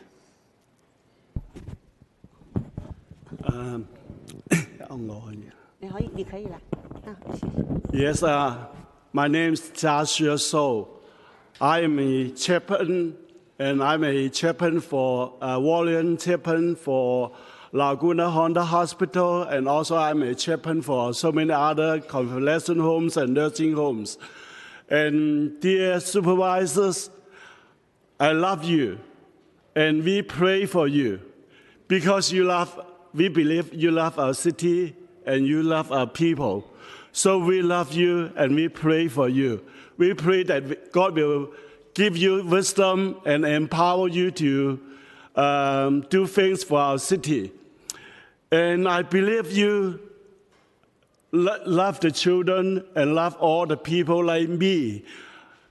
I love San Francisco. I love our state. I love America. I wish our nation, our city are doing very well and better every day. Regarding the marijuana, we realize it's not healthy for our health, especially for our children. So that's why we think about within a certain limit, no marijuana store. Why? Because they are harmful to the children. That's why we don't want this harmful thing happen within this certain limit. If this thing is harmful, it's no good, why should we allow the marijuana shops open within this certain limit? Not healthy to our children, not healthy for the community. So, because the love for the children, because the love for our community, because the love for our city and for our nation, I wish God will give you wisdom to think about that when you decide, make this. Thank you, sir. Thank you. Next speaker. Good afternoon, supervisors. Honored to speak before you. My name is Shona Lavana Gokanar. I'm the director of Access of Love San Francisco, and we have a lot of love too. And I've been working on this issue for 15 years straight, and I heard someone come up and say that they are tired. I'm extremely tired. And I want to just address a few issues today. First, I want to talk about pathways to compliance for all existing compassionate communities in San Francisco. We do not need to dismantle anything that is currently working for the patients of San Francisco. We need to find the compassion, and we need, we passed a resolution in 2007 regarding compassionate care, which means free medical cannabis for our indigent patients, and it was non-binding. We need to bind that, and I look forward to working with Supervisor Sheehy on a way to assure everyone, first, who needs medicine has a pathway to medicine, and who is currently receiving medicine from compassionate collectives like Access of Love is able to create a pathway. And I have worked with the health department on that issue. Secondly, 600 feet needs to be the law. We voted on it on the state level, and as a gentleman said before me, without 600 feet, you take out equity. You destroy every possibility of equity in the city.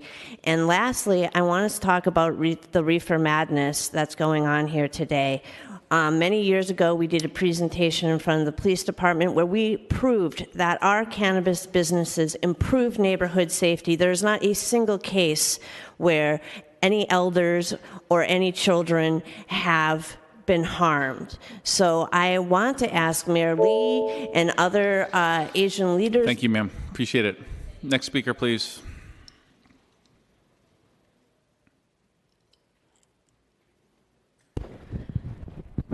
Good evening, everyone. My name is Christy, and I am Irving residency. I have 3 kids, so when I heard about the MCD is opening on Irving Street, my first concern is my kids' safety. Are they going to be one of the MCD patients? I hope they are not. And that's why I'm here today to stand up for my family and my children. I am so upset that Irving Street has so many child cares, so many schools. It's the center of many, many schools. And I hope that all supervisors and staff are in these rooms are taking some consideration of the child's safety. Child care centers should be included in the 1,000 feet rule. All youngsters deserve the same level of protection. If we can protect the children from their youngest age, it will be much more difficult to guide them in the right direction after they grow up. It is constitutional to protect all children in all age. Think about in the 2015, with the marijuana shop, 2 years from now, the shops are doubling. Are people abusing the system? Or we really have the patients, we have doubling of the patients. Please set some limits on all the marijuana shops.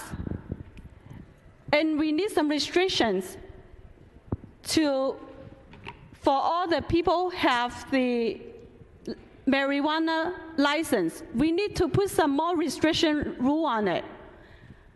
As advertised on many of the newspaper, $30. Thank you very much, ma'am.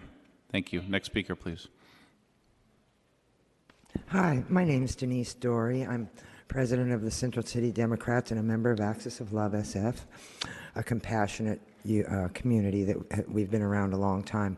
And I echo Shona Gokenauer, the speaker before the previous speaker, about the 600-foot rule being, if it increases to 1,500 or 1,000, it's going to be inequitable. It's going to they're going to pay more. It's really hard to find a space, let alone one for an MCD. So we need compassionate MCDs to keep that in place. Prop Tick 15 worked fine, saved lives. SB 420, where we can grow for each other. That system wasn't broken. There's no need to fix it. And the general practitioners don't really know how to prescribe cannabis. There's a lot of diseases that Big Pharma is denying exist that do exist. I know because I have 3 of them. And so I do know. I even tested positive. So also, a sanctuary city, no jail for weed. We don't want to go to jail for cannabis. It's morally wrong to go to jail for this plant. There's no cumulative effect, and there's no real abuse factor. I can't see it, and even it's safer around the dispensaries. I know because I used to live near one until they closed it down. Now it's not safe anymore. So the sanctuary city, no jail for weed, allow large compassionate gardens, and make us a sanctuary city for parents, employees, and tenants, so that we don't get the brunt of this, because Prop 64 took away a lot of rights, let's face it. So let's keep those rights in San Francisco at least. The alcoholic beverage control, they shouldn't even have their hands on it. And with 80% of the tax money going to the police, I'm not going to participate in that system. And I urge you not to either. Thank you. Thank you. Next speaker, please. Good afternoon. My name is Aaron Ash. I'm a law student and a San Francisco resident. I'm here to show my support for the 600-foot buffer as well as second-floor cannabis retail because the 600-foot buffer and second-floor retails not only increase access, they prevent clustering, and they also promote equity. And also just addressing Supervisor Kim's concern, because the state standard is 600 feet, any medical cannabis businesses or retailers don't have an increased risk of federal enforcement because they would still be in compliance with state law. On the issue of consumption, I support standalone permits for all MCDs and retailers to be available.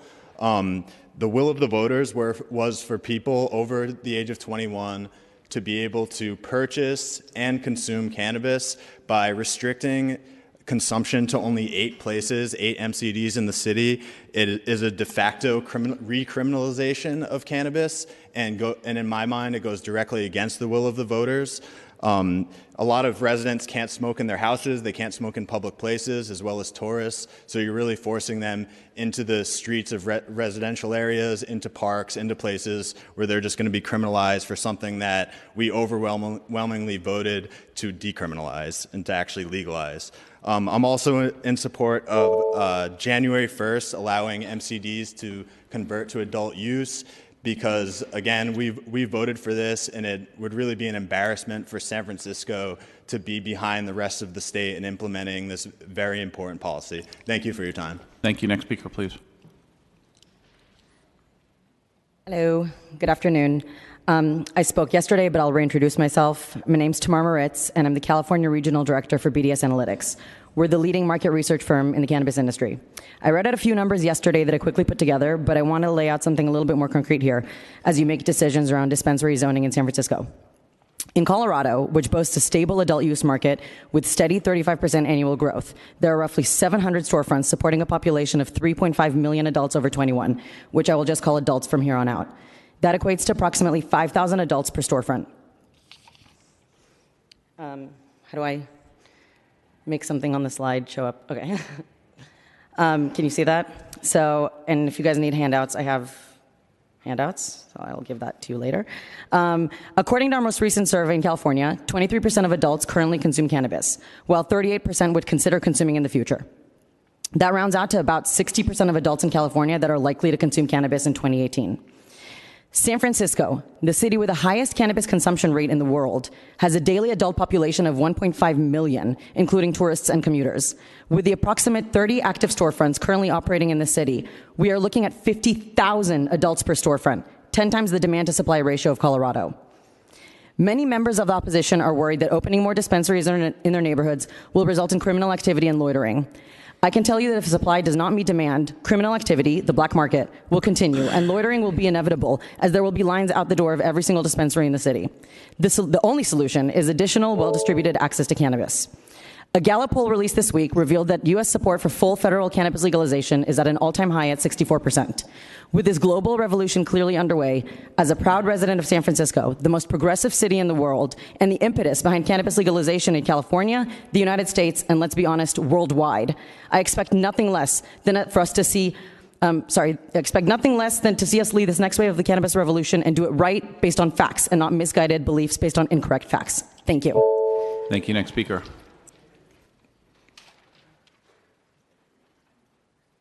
I am Oscar. I'm a senior member of Axis of Love. I'm also a disabled veteran and a local San Franciscan.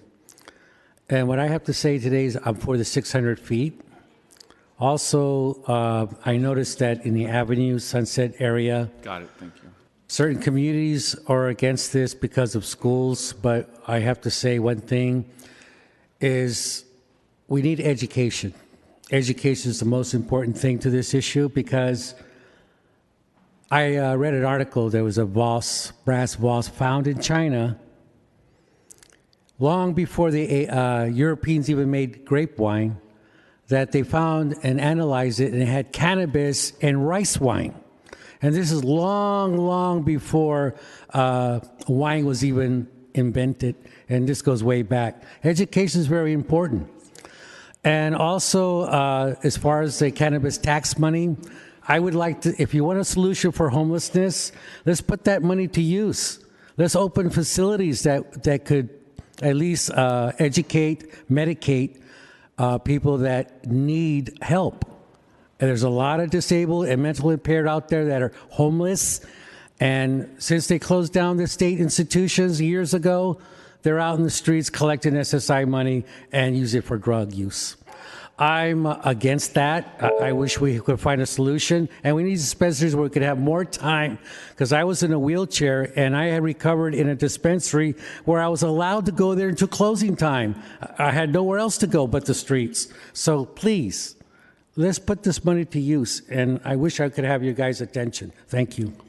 Thank you. And as the next person comes up, just to remind people, I see a few people in line that have already spoken. You're only allowed to speak once for 2 minutes. So just as a heads up. Next speaker, thank you. Hi, thank you. My name is Elise McRoberts. I spoke before you yesterday for the first time as an entrepreneur, supporting the need for consumption permits and supporting as well the amendments and what my colleagues have spoke to today. Today I'm going to speak to you about stigma because there seems to be a lot of that here and a lot of fear-based comments instead of fact-based comments. For those who don't know, stigma is a mark of disgrace associated with a particular circumstance, quality, or person. In other words, stigma isn't real. It's something people are told to believe. People have stigmatized gays. They've stigmatized people of color. Stigma can be around any one thing. I'm from the Midwest, and I moved here about 5 years ago, and it felt like the future because all the things that I loved in the Midwest that people thought were weird, gays, vegan food, and cannabis, were totally accepted here. Everyone here saw cannabis as a medicine and even a wellness supplement. The fact that people are scared of it outside of schools baffles me. I can't walk down Market Street or get on the BART without being accosted by a drunk man or a homeless person or seeing someone shooting heroin or smoking crack. I also think it's absolutely absurd that people are just speaking up here on fear and not wanting this in their neighborhood when in high school, those kids have way better access to cannabis in high school from their friends or on the streets, and they would never be able to get it in a licensed dispensary or through a delivery service. For the last part, I produce events, and they are all educationally focused, and it's for this reason. I produce high-end dinner parties and serve executives and CEOs and mothers low-dose cannabis food to teach them how cannabis really isn't scary. And if we have more permits, we can have more events, and we can educate more people and hear less comments that we've heard today. Thank you. Thank you. Next speaker, please.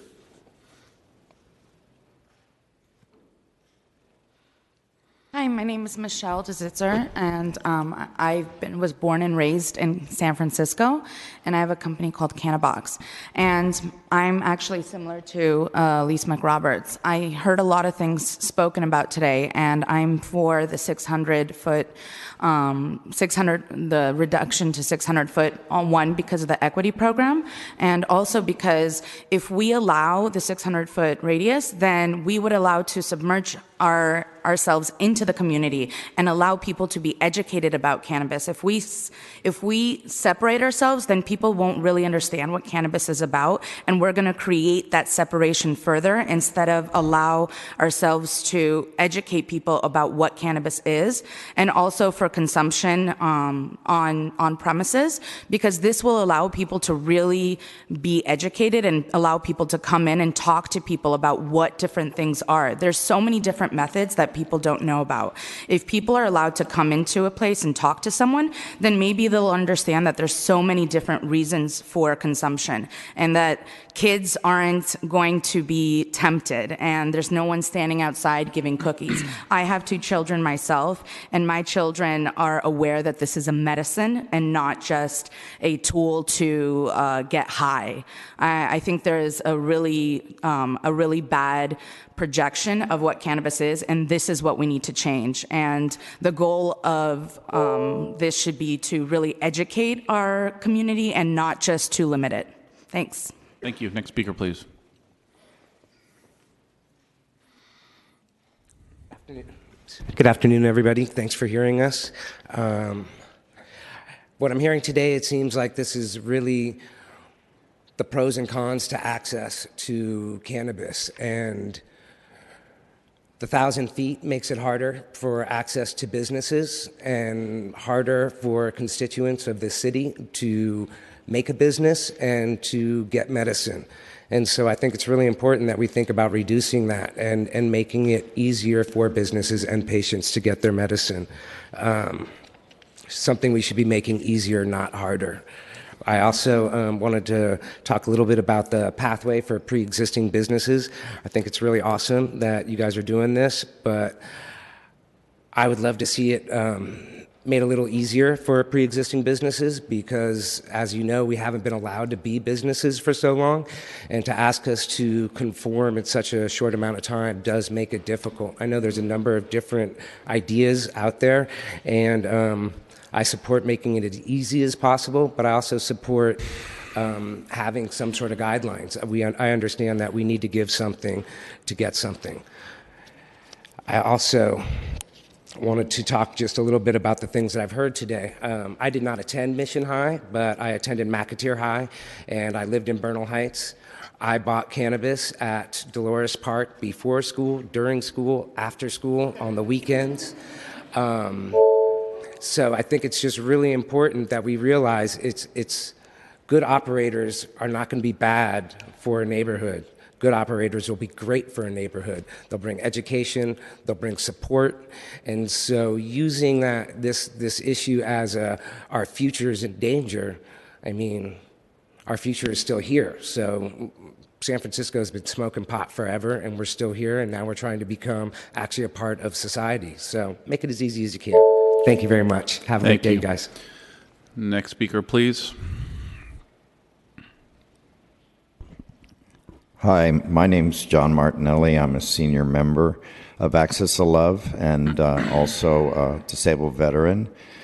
I wish there were more of you here today, but access for patients that are indigent is so important. The dispensaries that were displaced that had great compassion programs such as HopeNet and the Vapor Room should be allowed to be at the front of the line to get dispensaries a space admitted to them, and that pathway, they should be put at the front of the pathway to get started again. And also, we should not have financial penalties or taxes put on the dispensaries for compassion programs, because if they're made to pay a permit to give away compassion, they will stop doing it.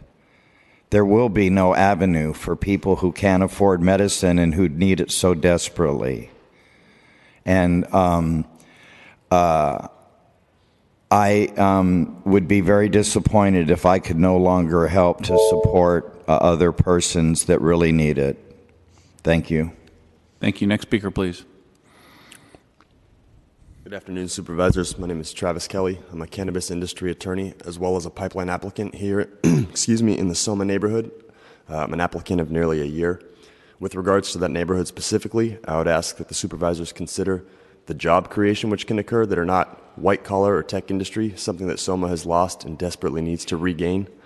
Additionally, I'd plead the supervisors to vigorously protect San Francisco businesses from out-of-county delivery services. Thank you. Thank you. Next speaker, please. Good afternoon. Leslie Hoper, U.S. veteran and disabled, and I believe there should be no kind of hindrance as far as getting access to meds. 22 servicemen a day commit suicide due to PTSD. Marijuana has a great effect on PTSD. Also, I believe in compassionate resources of the city, and I think they should be kept going. Thank you. Thank you. Next speaker, please. Good afternoon, everyone. My name is Alice Feng. Please pass the legislation which prohibits the opening of pop dispensary within 1,000 feet, or preferably 2,000 feet of preschools and any facilities that provide youth programs for those under 18 years old. Young children are taken out from preschool regularly to nearby streets for different purposes and must be absolutely protected from the harms caused by the nearby POP dispensaries. According to Prop 64, cities can ban all the commercial activities of recreational marijuana. Therefore, there should be a ceiling or the maximum number of recreational marijuana outlets for each San Francisco district, based on the unique situation and residents' preference. No new license can be issued before one is given up. The maximum number of recreational dispensary marijuana permit should not be more than 50 in the entire city of San Francisco. This will provide tremendous proper control. Please allow this kind of request for districts where Chinese Americans reside, such as Chinatown and Sunset District. Cigarettes ads cannot be used on public transportation vehicles. Why can marijuana ads be legally permitted and hurt youngsters on a daily basis in San Francisco? Marijuana advertisements must be completely banned by law to protect youngsters in San Francisco. And also, finally, please extend the conditional use review provision to cover recreational marijuana in the Sunset District so that residents' approval will continue to be a decisive factor in determining the opening of POP dispensaries. These preferences and viewpoints of local residents and merchants must be respected first. Thank you very much. Thank you. Next speaker. Good afternoon, and first I want to say thank you to the committee, to the Board of Supervisors, and to Nicole Elliott, as well as all the staff who've been working so hard on this issue. My name is Andrea Greenberg. I am a co-owner of Society Jane. Society Jane is a medical cannabis collective for women. We sell products made by women, mostly, to women at private house parties and also do delivery. We currently work out of my business partner's home and are actively seeking a commercial space that is appropriately zoned. To remain in business, we support the proposed two-step licensing process. We understand that there are complex issues facing the city and just how to implement this. Just want to say that we would be willing to sign an affidavit absolving the city of any liability, which is similar to how they operate in Los Angeles. In addition, or as an alternative, we would support an inspection by the city of our current location, which is not appropriately zoned. In addition, I support allowing shared spaces for small cannabis businesses, non-storefront delivery, and manufacturing. This would allow each tenant to have its own license and be able to share the rent, which, as you know, in San Francisco is exorbitantly high. We also support the 600-foot buffer as reasonable, sound, and important for equity. And finally, I urge you to permit more on-site consumption locations throughout San Francisco in order to give residents and tourists a place to consume cannabis safely and legally. Thank you. Thank you. Next speaker.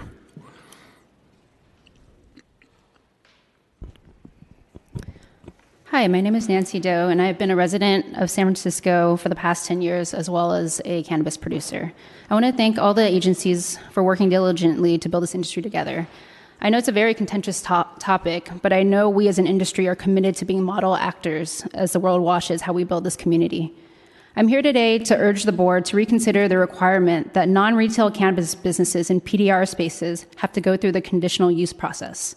Creating a CUP policy for PDR spaces would affect the people who most need assistance in this industry, which would be equity applicants and those currently operating in non-conforming spaces. The CUP process is expensive and an arduous pathway to permitting and is a huge barrier to entry for the most of us. PDR spaces consume a large part of the green zone for non-retail cannabis businesses, and PDR spaces also happen to be in the Bayview and Bayshore, where equity applicants and non-conforming applicants would most be impacted. Additionally, I would like to suggest that existing non-retail operators have a pathway to temporary licensing so that they can participate in the adult use market by January 1st. Thirdly, I'd like to suggest measuring the distance from schools by walking distance and by a 600-foot buffer to increase the prospect for real equity. Lastly, it is important to strongly consider how to permit more retail and consumption spaces to prevent arise an already existing public health issue with drug use on the streets. If we can create safe spaces to produce and consume, it's a big win for all the residents in the city. Thank you. Thank you. Next speaker. Next speaker, please. I need a translation.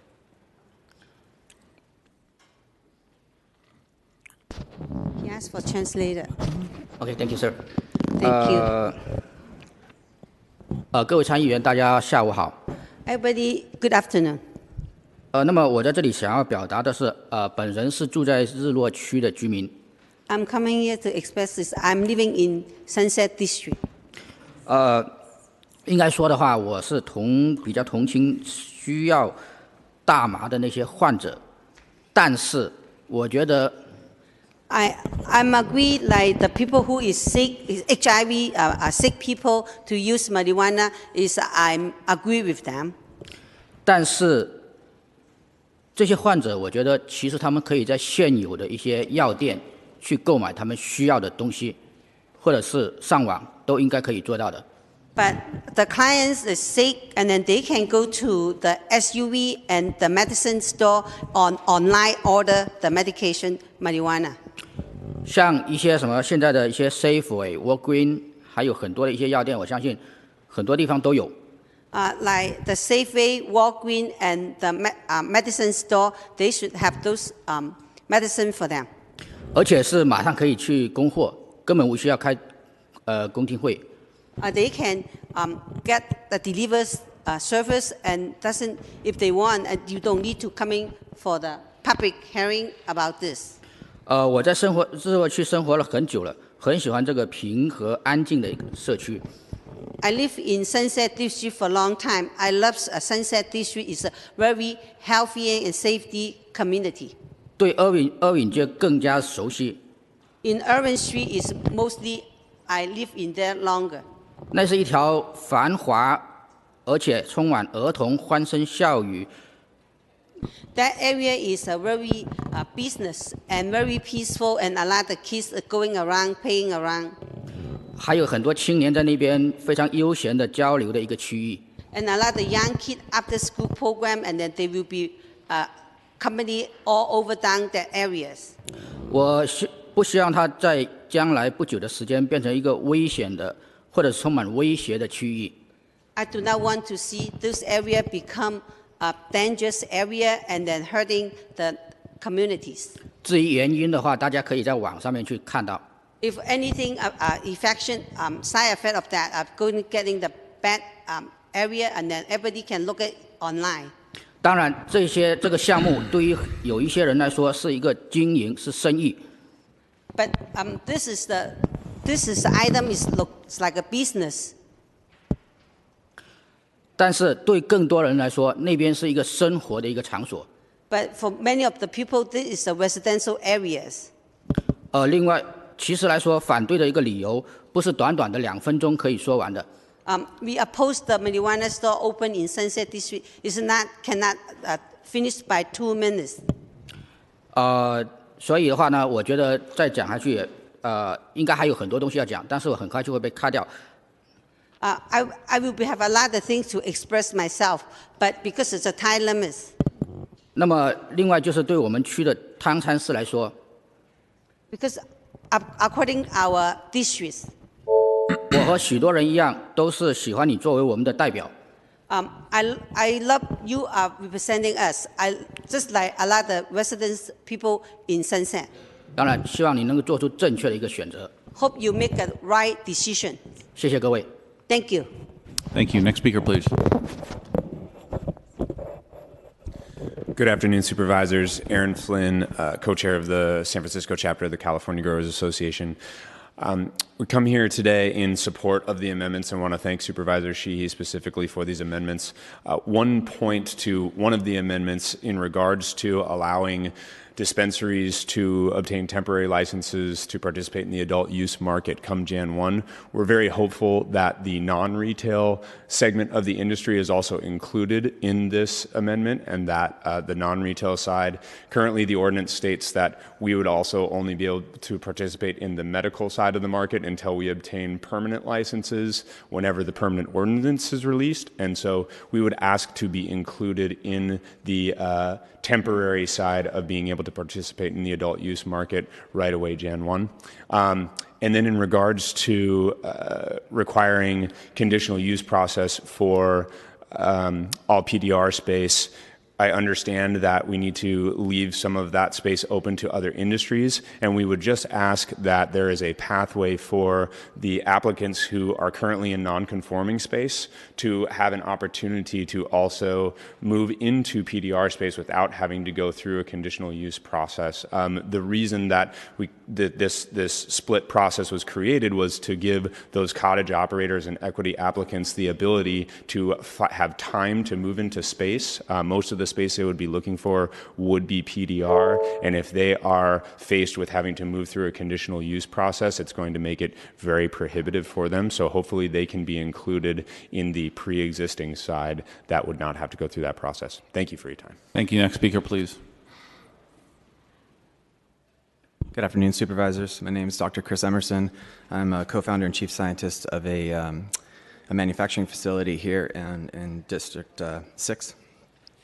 I want to touch really quick on San Francisco's position as a global leader. Most municipalities in California will be looking to the language and the policy that San Francisco puts into place that they can use for their own regulation. So it's very important that we get this right, even though it's a very, very challenging issue with a lot of stakeholders that we're addressing. In line with that, I want to read a number. 397,631. That's how many voters in San Francisco voted for Prop 64. We passed at a 74.3%. So therefore, in my estimation, the voters resoundingly supported the language in Prop 64, which says 600 feet is adequate by the state's measure for distances. We live in San Francisco. It's a very dense urban area. What message are we sending to the rest of the state if we start changing the state law for that, especially in a dense urban area? Finally, in Prop 64, most people are under the assumption they'll be able to consume recreational cannabis on January 1st. So it's very important that San Francisco finds a pathway forward, at least temporarily or through provisional permits, to allow adult use to be consumed on January 1st until permanent permits are put into place. Thank you. Thank you. Next speaker, please.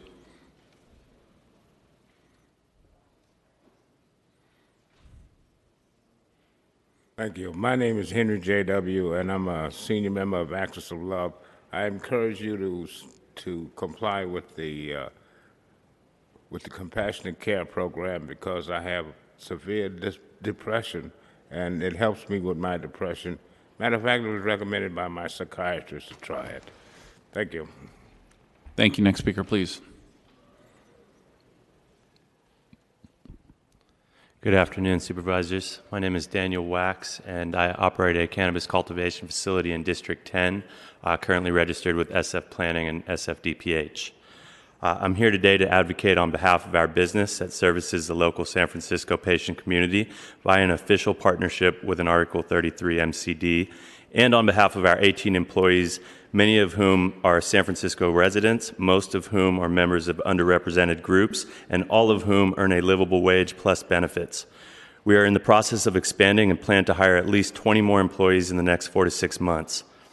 I'd like to express that our employment demographic is essentially the same as other PDR zone businesses, as evidenced by the fact that our business is a member of the nonprofit organization supported by the OEWD, SF MADE. In 2015, when we received our permit, there was a sensitive use buffer of 600 feet in place. Historically, this has been a pretty nebulous process for cultivation businesses, so I'd like to commend the Office of Cannabis for their work to help establish regulations for cultivation businesses. And regardless of what decision is made specific to MCDs, I want to urge the board to consider existing cultivation businesses that were granted a permit approved by the Planning Department and signed by SFDPH to be grandfathered in under the 600-foot sensitive use ordinance that was in place at the time at which they were permitted. Thank you. Thank you. Next speaker, please. Good afternoon, supervisors. Jennifer Garcia, UFCW, Local 648. I'm a co-chair on the task force as the labor seat. I am speaking today as an advocate for workers. Local 648 supports Supervisor Sheehy and Supervisor Safai's amendments. Local 648 has over 100 years of history in San Francisco advocating for workers, their families, and the communities in which we live and work.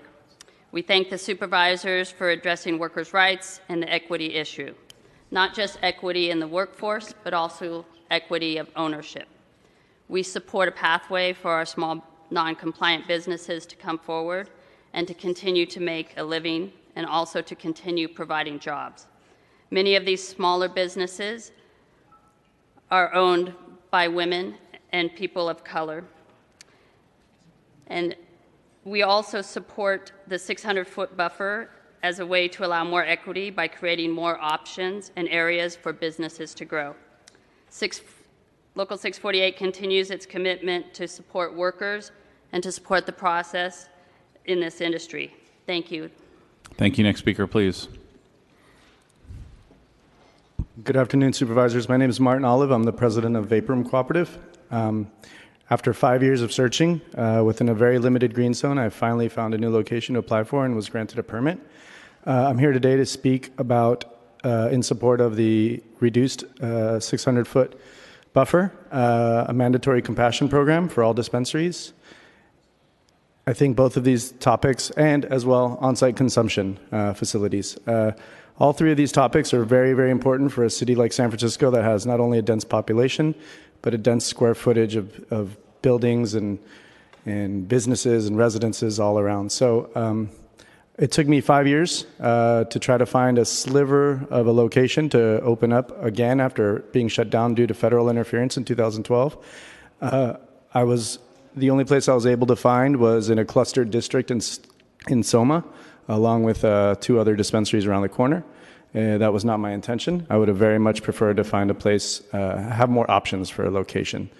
So I fully support the 600-foot buffer.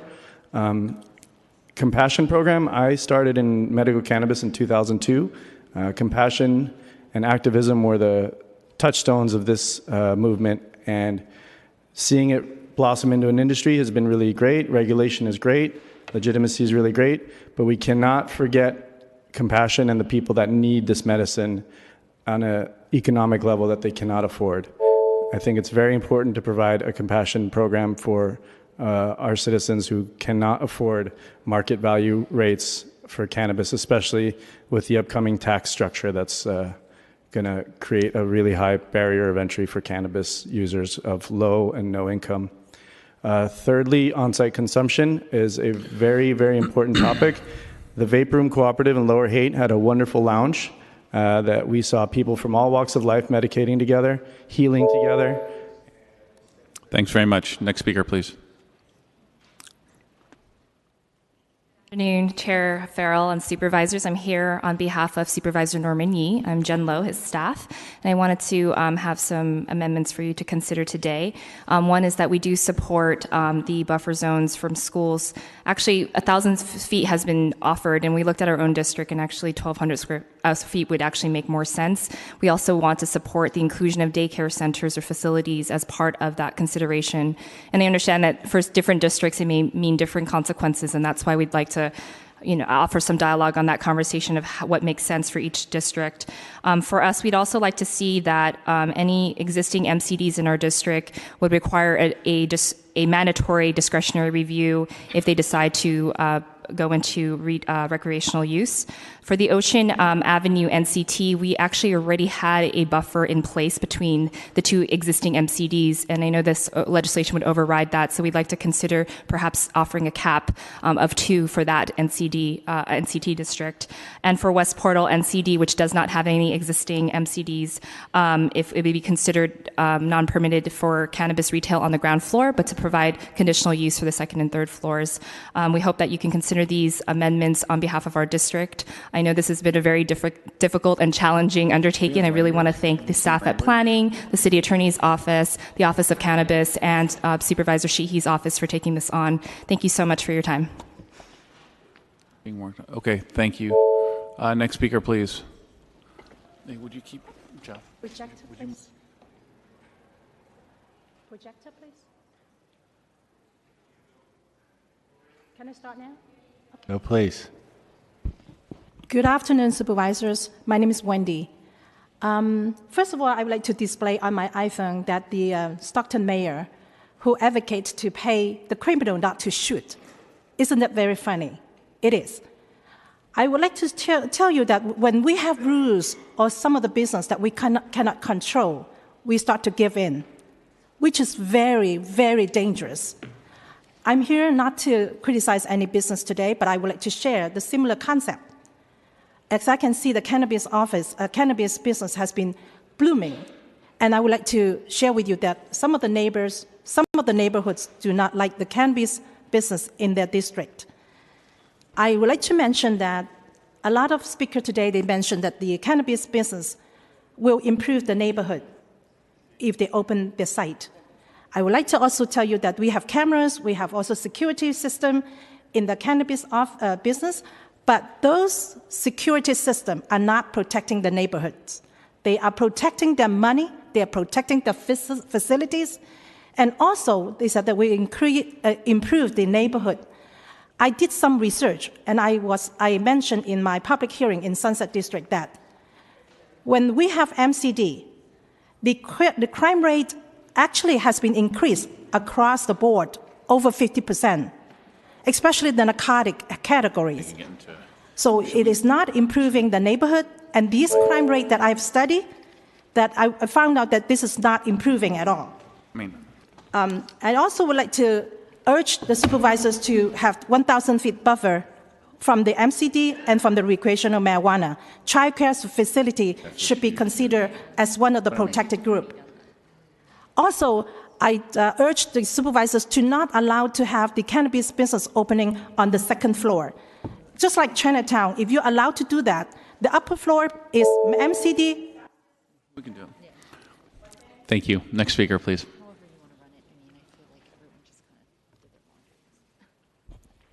Good afternoon. Dear neighbors, dear supervisors, you are invited to join our community. Our voices rally against illegal activities near children, youth, and family. Proposition 215 or Proposition 64 does not force minors to wash nor take away local residents' quality of life. Proposition 215 or Proposition 64 does not force neighbors to accept something is not residents' cup of tea. Propositions 215 and Proposition 64 are for better regulations. Thus, who need can have safe access. Also, for those who refuse to smoke or use cannabis can continue to have their quality of life. Where is justice for local residents and families? Please come and join us and voice your concern. Support our children, youth, and family. Healthy families create healthy communities. Healthy communities create healthy cities. Come spend your lunchtime for a good cause. Thank you. Date will be on Wednesday, November the 8th. Time will be from noon to 1 o'clock. Please come stand up for our future leaders. Location will be One Post Street, near Markets and New Montgomery, where Dianne Feinstein Federal Office is. We need the federal come and really say something and do something for our community. Please, 1,000 1,000 feet away from children facilities and buffer zone. Thank you. Thank you. Next speaker. And I want to give this as a record. Thank you. Please. Next speaker, please. Good afternoon, Terrence Allen, Chair of your Cannabis Legalization Task Force. Thank you for the privilege of speaking. I'm speaking as a citizen. I, too, do not want cannabis in the community. I don't want cannabis on the sidewalk. I don't want cannabis on the streets. I don't want cannabis in the parks. In order to accomplish that goal, we must tell people where to consume cannabis. If we don't do that, we achieve the very results that we are hearing overwhelmingly we don't want in our communities. Please vote for intelligent legislation to encourage on-site consumption. And also, remember that we are still a democracy when it's all said and done. And the democracy stated very clearly, with over 70% of our voters saying, we want Prop 64 implemented. That included cannabis consumption lounges and included an adult use marketplace. The state has adopted 600 feet, not 1,000 feet. We should not regress. We should move forward. We're adding orbiting to 600 feet. That clarifies and gives power to neighborhood communities so that they can have an access point to how cannabis is distributed in their neighborhood commercial districts. The conversation today, we've forgotten veterans. And I want to bring veterans to the forefront. Listen to the national veterans organizations as they tell you veterans are dying from suicide every day at an alarming rate. Cannabis helps stop that effect. How can we believe cannabis is evil when our veterans believe that cannabis is saving their lives every day? We must listen to logic. We have to stop our fear-based legislating. And please and thank you to everyone who's been so actively involved in this process. Thank you. Thank you. Next speaker, please.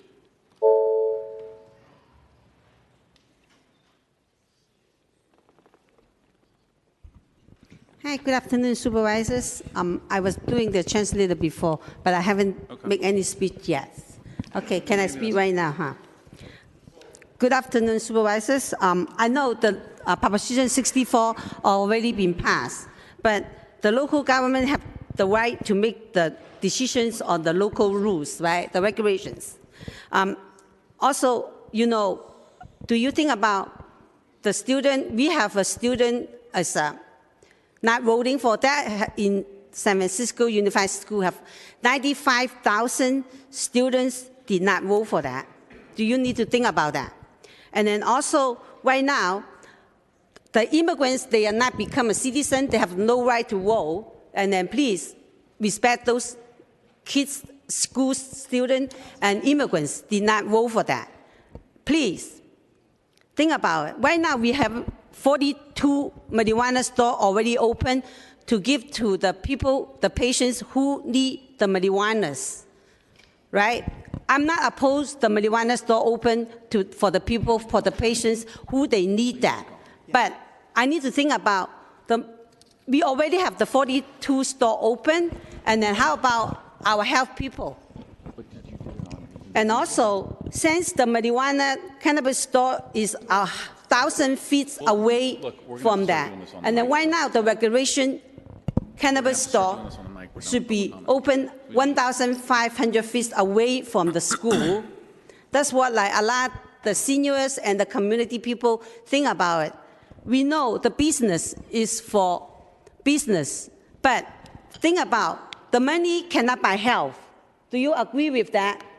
Do you think when the kid, when they're young, the brain is not adult yet, it's going to be hurt them, harm them? It's from the science, the doctors say about that. We need to look into what the marijuana side effect about to the young kids, the one who is under 18.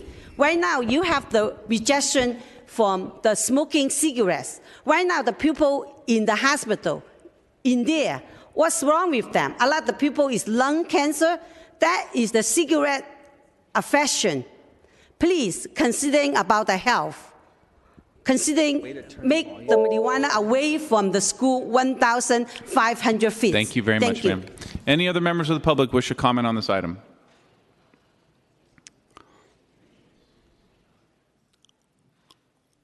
Afternoon, supervisors. Jesse Stout, local resident, cannabis attorney. Good to see you again today. I know that you're already aware that the San Francisco Cannabis State Legalization Task Force has recommended that cannabis retailers be 500 feet from schools, but I just wanted to briefly comment on why I, as a member of the task force, supported the recommendation before you of 500 feet. The Business and Professions Code and state law, section 26054, says that local jurisdictions have the discretion to specify a lower distance than the state minimum of 600 feet. We're asking San Francisco to take leadership to specify that lower distance of 500 feet so that cannabis retailers need not be any farther from schools than tobacco stores. So please, supervisors, take into account that the equity program recommendations depend on the idea that retailers and new cannabis businesses will be able to afford real estate. If no one can afford new real estate, then small business owners will not be able to open regardless of who they are or where they're from. Thank you, and please support a lower distance than 600 feet. Thank you very much. Any other members of the public wish to comment on this item? Seeing none, public comment is now closed. Okay, so we're going to have a number of issues to get through today. I will say, just as a preview, given the changes that are going to happen, we're going to continue this item to next Monday's land use meeting. Just as a bit of a preview. With that being said, there's a few things I think we want to make sure people have questions about. I know our health department wants to comment on one of the proposed amendments, so I want to give our health department a chance to speak.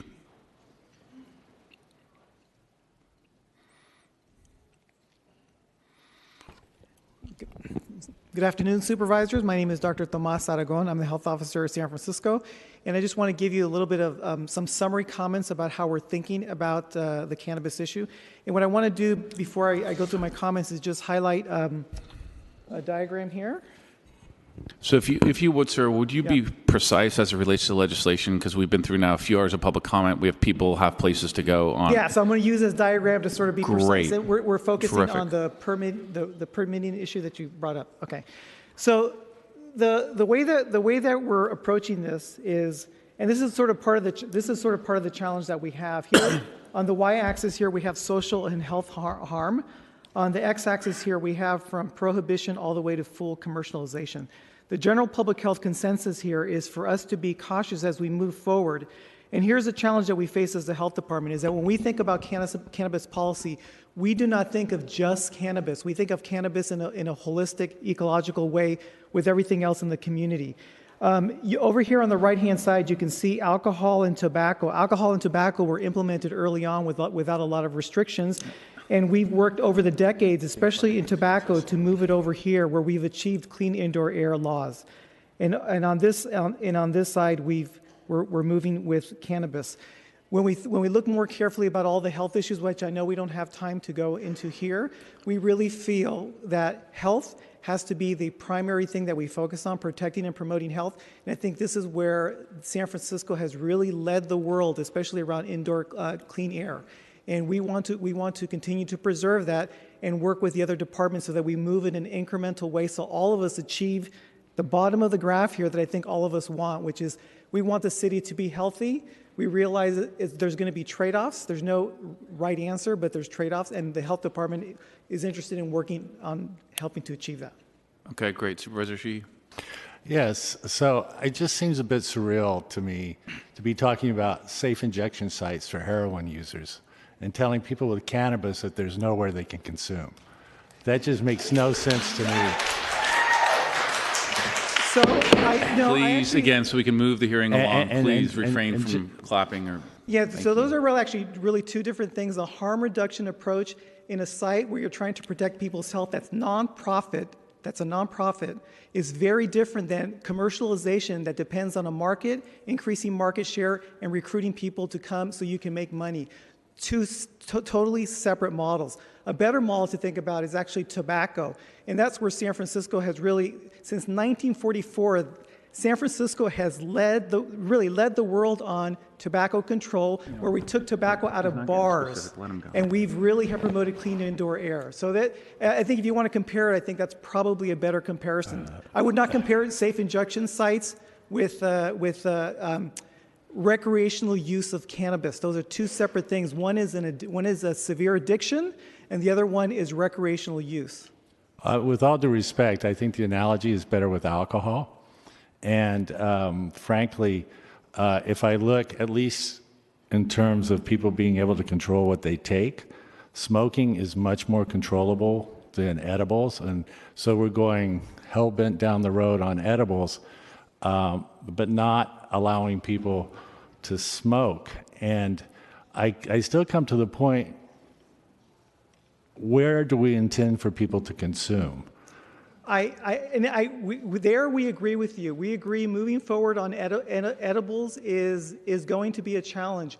And what we're trying to do is we're trying to balance two things. We're trying to preserve our indoor air quality laws that we worked on for decades, and the Board of Supervisors has really been the champions of this. How do we preserve that while we move forward in an incremental way to find ways to allow safer consumption? And I think these are the things that we can work on. In general, the public health consensus is to move incrementally. There's a lot of the feeling is that the science is ahead of the policy is ahead of science, and we agree with you that's actually going to be a challenge, and that's something that we have to really work on together. But we want to move forward with safety while preserving clean indoor air laws. Well, we have 8 places right now Correct. where people can safely consume, and the Correct. Department of Public Health has said that that's not a problem. Expanding beyond that seems to make sense to me, because what you're encouraging people to do is consume outside. And the idea that somehow we're going to tell people they can't smoke outside, when we don't tell people right now they can't shoot up heroin on the streets. I walk past people every day, not only here, but in my district, where no one intervenes to stop the injection of heroin or crystal meth by individuals. I understand that public health hasn't caught up to policy, and public health hasn't caught up with the voters, but 80% of the voters in the city voted for adult use. And the state of California voted for adult use. So an ostrich-like approach, by failing to recognize the reality of where we are, I don't think is productive. Well, I guess the way that we're thinking about it is, and we agree with the analogy in edibles and alcohol. We agree that's a challenge. The way that we started thinking about the cannabis was really thinking closer to cigarettes. In other words, is that people, de facto, we know that marijuana or cannabis consumption right now in San Francisco is decriminalized.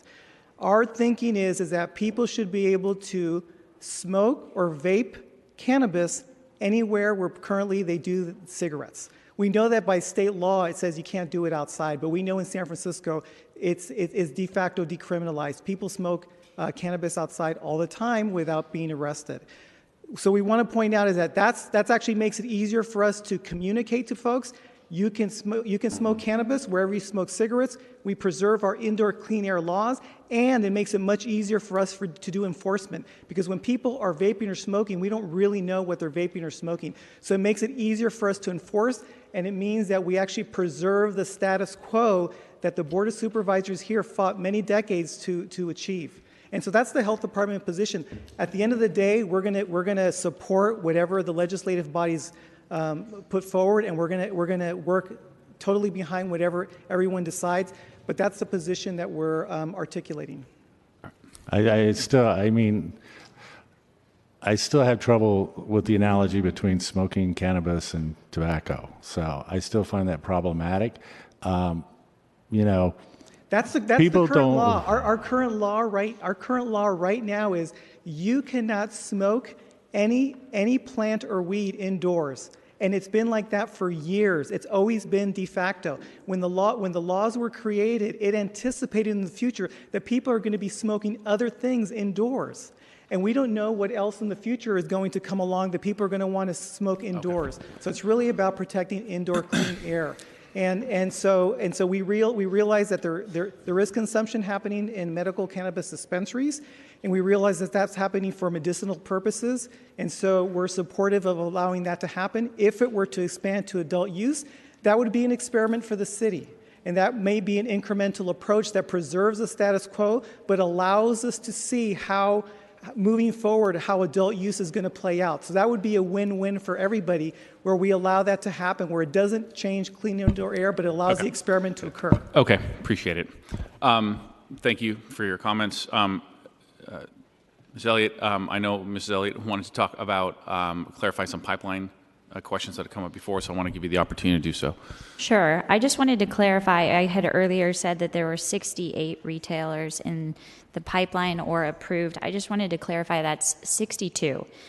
There are 46 that are permitted, 16 of which are delivery. That's all. Thank you. Okay. Thank you very much. All right. So, colleagues, there are a number of amendments. We have the body in front of us. There are a number of amendments that have been offered in front of us. I think a number of my colleagues have, Supervisor Kim's here, Supervisor Tang and I both have our individual things that we want to talk through. What I might suggest is we go through these issues one by one, and then if we need to add additional ones in there per supervisor, we can do that. To our city attorney, I'm also going to ask you, only because I know a number of these things are not written today, and we're going to be relying on our city attorney's office to draft them in front of Monday. So I want to make this as clear and concise as possible. Does that make sense from your perspective? Yes, that makes sense. The committee, of course, can adopt the amendments today that Supervisor Sheehy has proposed, and Supervisor Sheehy also read in two edits to those amendments, which you can adopt as well. I understand several of you will have other amendments that you'd like to talk through today, and we will take instructions from you on all those and prepare them on Monday when you can adopt those amendments and then continue the item to the next land use meeting. Okay. So, Supervisor Sheehy, do you want to maybe go through your amendments one by one? We can, if we have discussion on them, we can vote on them one by one, and then we can turn to our other colleagues, and we can go through any individual issues that we might have. Sure. If that works. That sounds fine. So should we start with the District 11 limit? Let's do that. So on page 26, we restate that MCDs and cannabis retail are not allowed in the NC-S zoning area. And then on page 34, we restate that within the Excelsior Outer Mission NCD, no more than 3 MCDs or cannabis retail uses may be permitted at any given time. Okay. And just to be clear to Supervisor Safai, that is consistent with your request and our prior motion, our prior votes at the Board of Supervisors. Yes, I think this is a little bit more of an elegant way based on the commercial corridors versus district-wide. So Okay. that we agree with the amendments as proposed. Okay. So motion by Supervisor Sheehy. Let me just say off the bat here, I think this is going to be a little bit of a theme. First of all, I will absolutely support that amendment.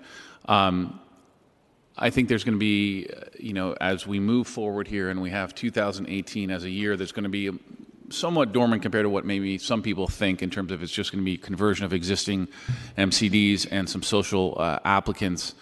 As much as I would also like to see a uniform approach across our city, I do think at this point in time, as we enter this new area, I do understand also that people have different ideas about their districts and want to be supportive of those as well. Certainly, as we head into next year, and as time goes on, and I think this legislation probably gets amended over time, and we learn as a city. And I know there's natural tension there, but in any case, I want to make that kind of clear off the bat that I acknowledge that tension, and that's something we're going to be having to work through over the next few weeks and certainly in the years to come. But with that, a motion by Supervisor Sheehy, can we take that without objection? Okay, so moved. All right, Supervisor Sheehy, do you want to go to the next one? Sure. So the next one I have is for pipeline. As introduced, the ordinance only allows those dispensaries that had a valid permit as the effective date to convert on an expedited basis. The amendment I'm introducing would allow anyone who submitted a completed application by July 20th. July 20th. It still requires them to get all the approvals, but simply makes the expedited process Section 190. Could you, Supervisor Shi, sorry, my thing doesn't work. Go Could you ahead. explain what that amendment would do practically, and also what page this is on? Sorry, I'm trying to follow. Let me see if I can find the page.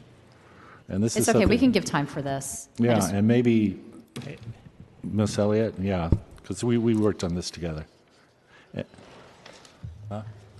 Supervisors, Nicole Elliott, Office of Cannabis. The goal of the revisions to Section 190 are to reconcile the pipeline applicant's path to Article 33 and eventually Article 16 permits in 2018. So when the moratorium passed, there were about 6 operators who did not have land use approvals scheduled at the time, and so they were basically put on hold. So this would allow them to pass through and continue to move towards their Article 33 permit and eventually receive an Article 16 permit. They would become eligible to receive an Article 16 permit. So the totality is 6 that we're talking about. The totality of operators that applied that require land use approval are 6 that we are aware of. City Attorney? And just to respond to Supervisor Kim's question about where it is in the document before you, in the document that Supervisor Sheehy, I believe, has distributed, the changes are on page 8, lines 17 through 19. And then on that page and the following page, the term DPH permitted MCD is changed to grandfathered MCD. I'm sorry, I'm at page 17 through 19. Page 8. Page 8, lines 17 through 19. May I ask another question? If that's okay. Sorry, my thing doesn't work. Is that okay? So I was just told that there are 6 MCDs in the pipeline in my district. So when we say that this would grandfather in 6 more, are all 6 of these in District 6? I'm sorry, Supervisor, you're asking if the 6 applicants in the pipeline that require land use approval are in your district? Yes.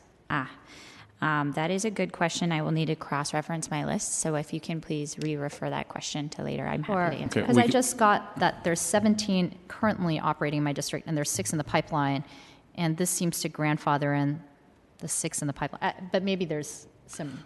Yeah, Well, I just want to understand. Why don't we Okay. go to the next amendment and we can reserve action on that until we get. I think Miss Elliott, I think it'd be helpful just to get where are the locations to begin with. We are changing that date on line 18 to July 20th, so that would allow one in my district to get through. So they wouldn't all be in your district. So that, Mrs. Elliott, if we could just, whatever this amendment is affecting, the 6 locations, could we just get where those locations are? Yep. All right, just to be clear. Thank you. Okay, Supervisor Sheehy, to your next one. Next one is noticing. So 2 amendments to make sure appeals are handled in a timely manner. The first can be found on page 8, lines 21 to 22, which would strike the notice under 311 and 312. And then on page 9, lines 8 to 11, we request that the Office of Cannabis and Planning issue permits concurrently. This is so the Board of Appeals and Board of Supervisors can consolidate appeals, so both permit appeals can be heard at the same time. Okay. Colleagues, any comments on this one?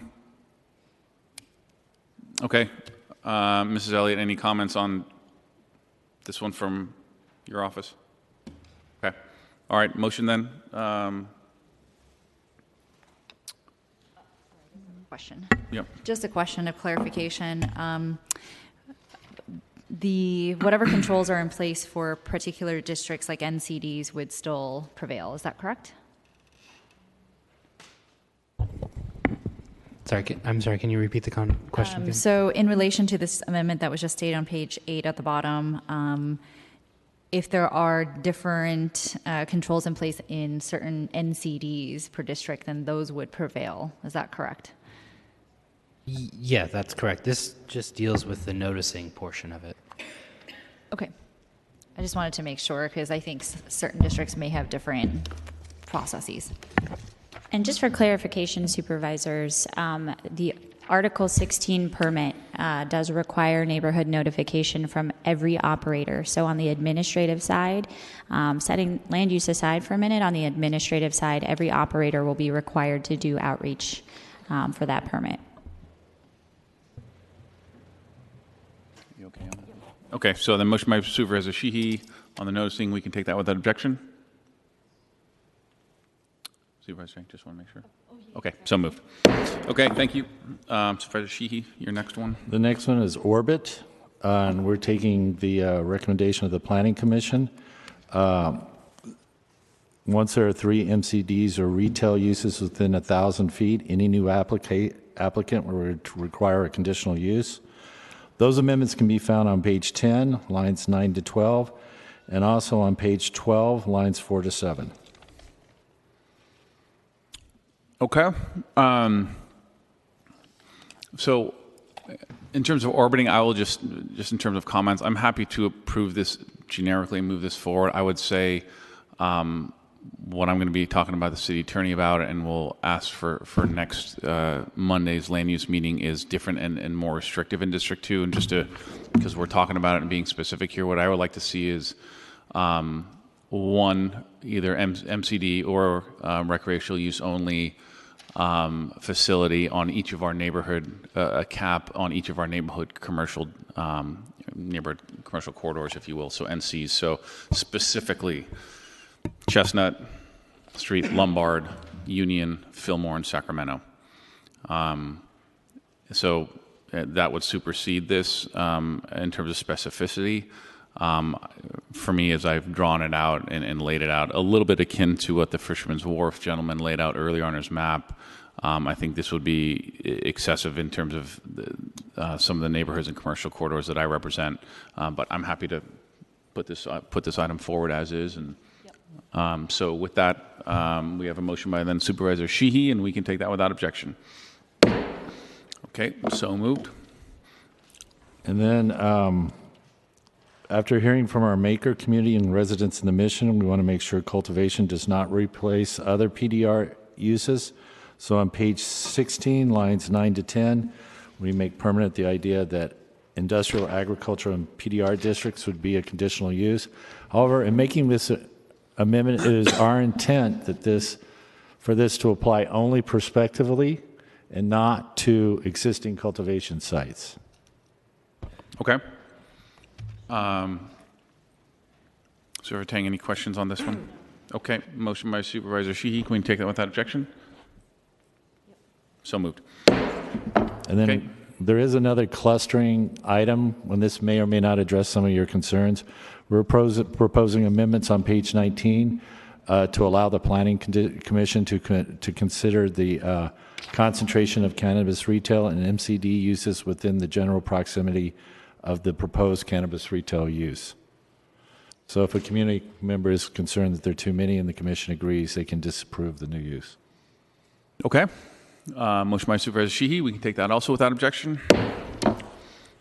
And then the only other thing I had was I was going to strike on page 10, line 16, after cannabis, that phrase after cannabis ending at 17. And on page 12, line 17, both because I don't think that there's a path forward for consumption. At some point, we're going to have to address.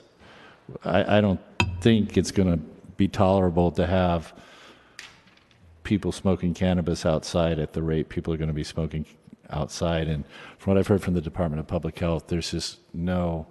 I think the Department of Public Health can advise the Office of Cannabis, but I'm not hearing that there's a way forward for indoor consumption. And I just personally don't know that that it will be acceptable to folks in this city to have the amount of cannabis consumption outdoors that we're going to end up having. And it's just unrealistic not to prepare in some way for indoor consumption. Okay, I will say on this topic, I definitely believe we need to have indoor consumption sites. Elsewhere, as I've talked to many people about this issue, and I know people have feelings both ways here. This is legal. This is coming.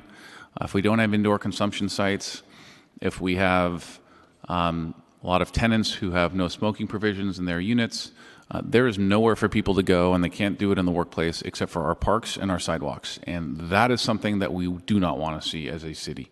And I think by turning a blind eye to this, we are going to be sticking our heads in the sand and wishing that we had addressed this earlier on, from my perspective. So,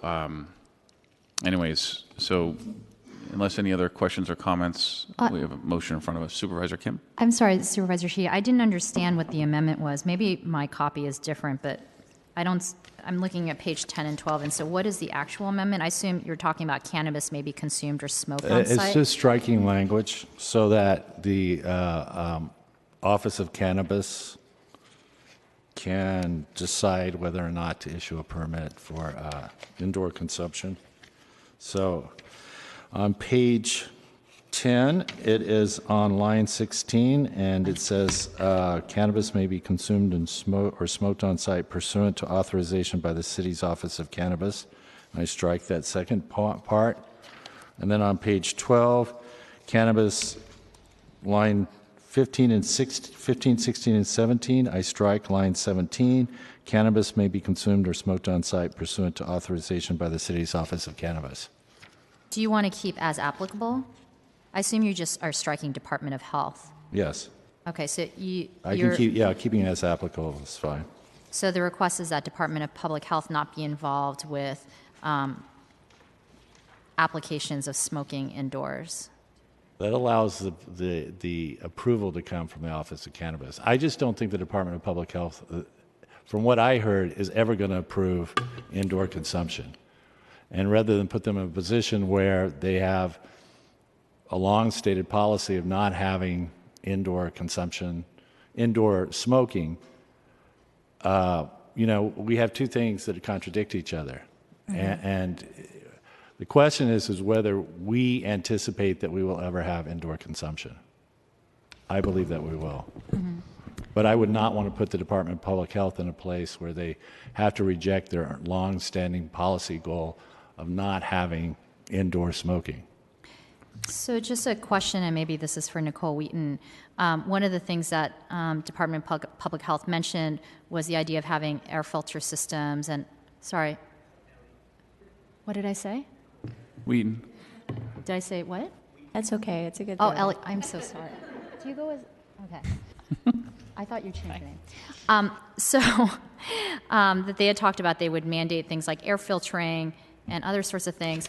I agree, by the way, with my colleagues that we don't want everyone smoking outdoors, although that is the case for tobacco, right? So I don't know why one is different from the other, but okay. Assuming that we want people smoking indoors for marijuana, but we want them to smoke outdoors for tobacco, I'm open to this, but I want to make sure that these measures of ensuring that employees aren't impacted by secondhand smoking. I just don't buy the line that the employees all agree to this inhalation. I think a lot of employees accept it because that's where their income comes from. But I don't buy the line that they're accepting of secondhand smoking. I think they do it because they have to. So I just want to make sure that we're protecting the employees on site somehow. So I'm okay with striking this as long as, Office of Cannabis is going to put protocols in place to make sure that employees are protected in their air filter systems for if they're residents above, for example. Happy to respond to that, Supervisor. If there were any retailer or microbusiness that allowed consumption on site, we would still require them to receive the same inspections that every other existing lounge has received, so that they have the ventilation systems that should be required and are required for on-site consumption, smoking and vaping, for smoking and vaping purposes. Is it possible that to have lounges without employees in them? Sure. That's a little bit pretty much impossible unless what you do is you create an environment, and I think Denver is considering this. It's early on, by the way, no one's doing this. I just want to make sure that it's not like we're taking a measure approach, because we don't have colleagues across the country in health departments that are doing this. So how they're modeling, whether it's entering in and you pay to go in and then the employee is not in the back, but you have to remember someone has to clean this place.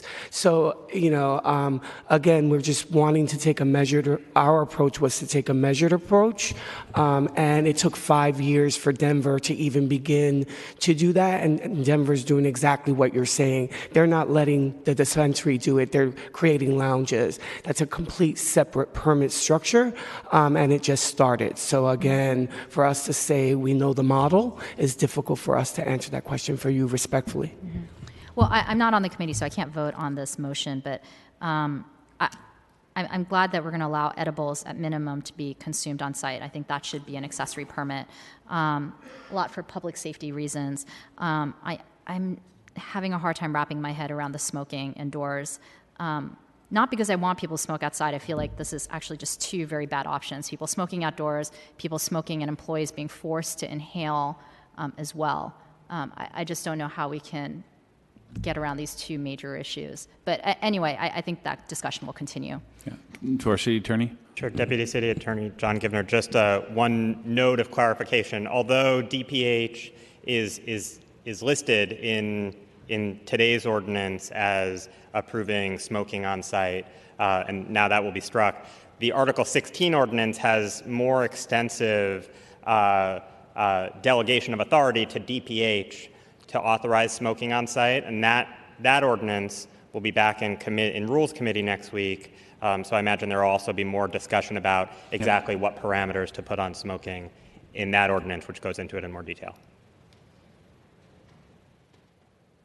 Okay. I mean, where I would love to land on this is something to the effect of where the Office of Cannabis has the controls, but is working with DPH in consultation with them about their protocols and so forth. And so no one's saying cut DPH out of the loop here.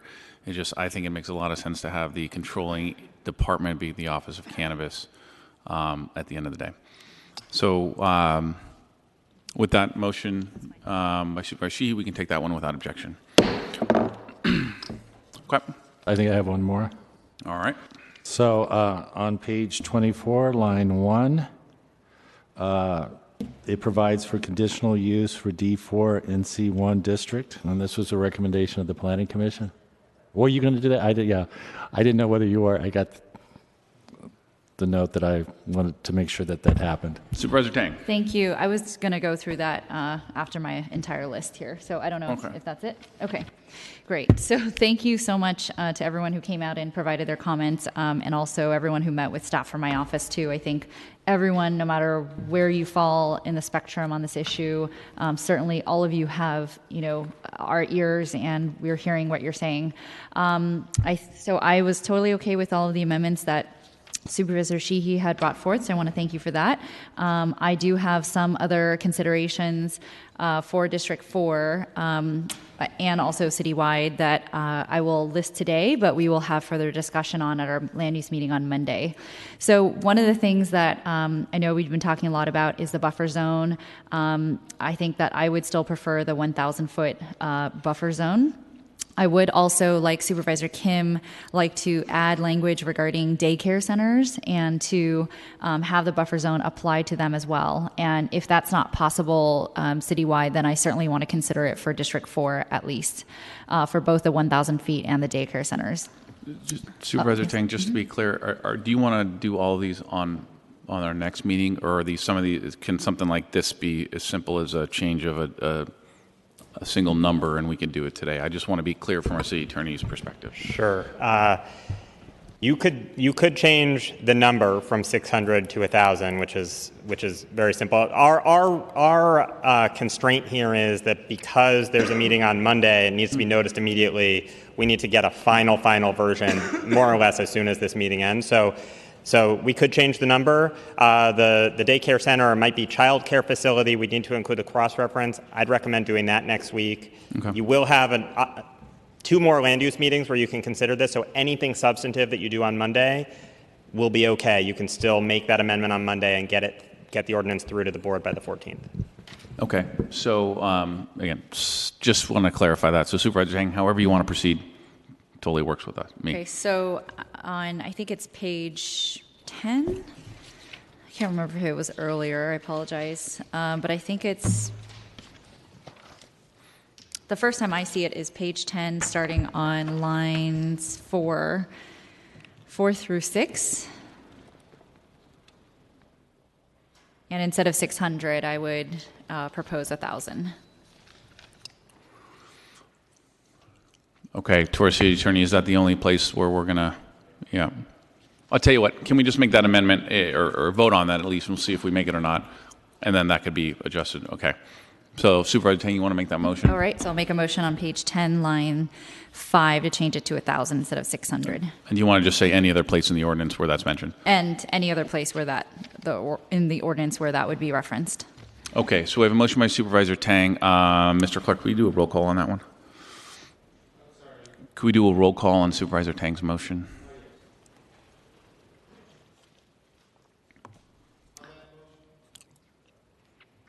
I apologize, I see it on page 11, line 22 as well.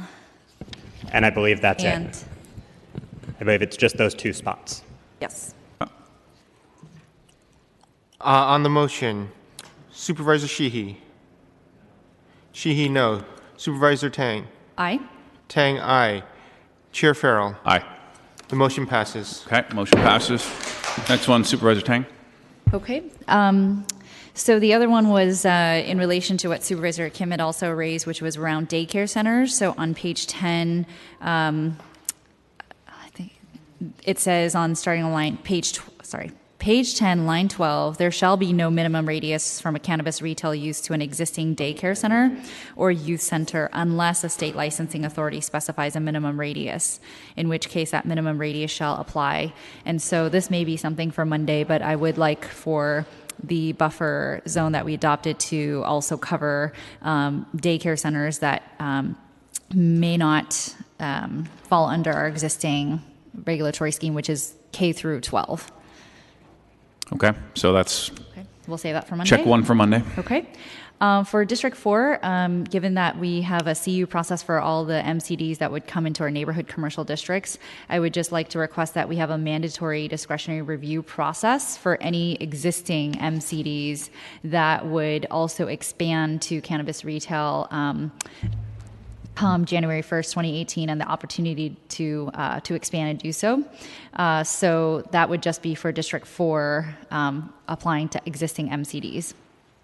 We had also, as Supervisor Sheehy alluded to, wrote to the Planning Commission to discuss the possibility of expanding the green zone in District 4 to NC1 areas. And so on page 24, there is already an amendment that was placed in here to allow for MCDs in NC1 areas within Supervisorial District 4 with a conditional use. And I'd like to make that amendment because it was already written into this draft. So we can do that today. Okay. Motion by Supervisor Tang. Take that without objection? Okay, so moved. Okay.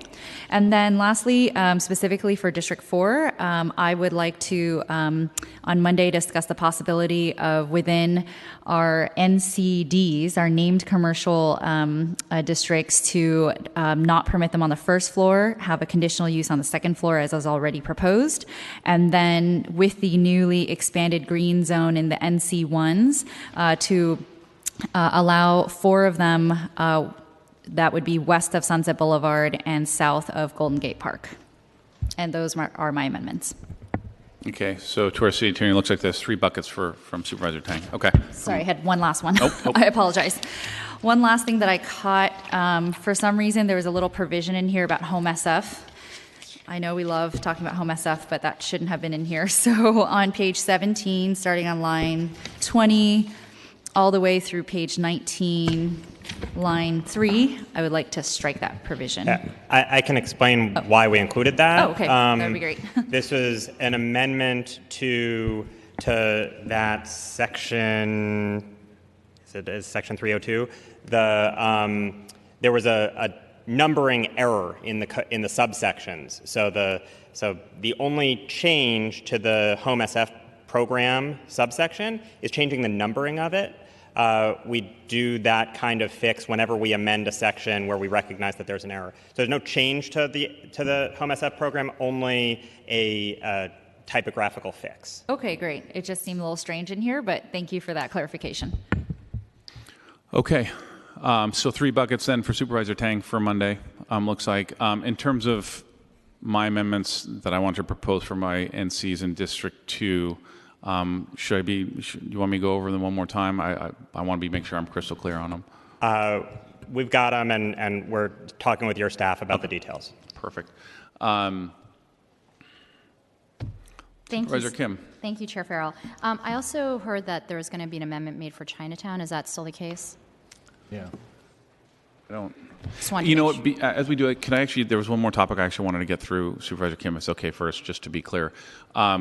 One of the things that I've heard from operators and so forth, and quite frankly, I'm generically fearful of going forward here, is landlords jacking up rents. Yes. I'm concerned with that. Certainly too. on operators, MCDs, and recreational use, but also as it affects generic small businesses across our city. One of the areas that we looked at, but I'd like to get City Attorney and perhaps Mrs. Elliott, your opinion as well, was around the CU abandonment. I guess my understanding is now for MCDs 18 months. My thought was to cut that off right away. Is that if an operator leaves a facility, a property, a commercial space, that CU terminates immediately. Because I think that otherwise the landlords have the ability to absolutely just jack up rents to no ends. And I think, again, for our medical and recreational use industry that's going to be growing, but especially for our existing small business, I'm really, really leery of what's going to happen in our commercial areas. And so I think that's one area that I want to explore.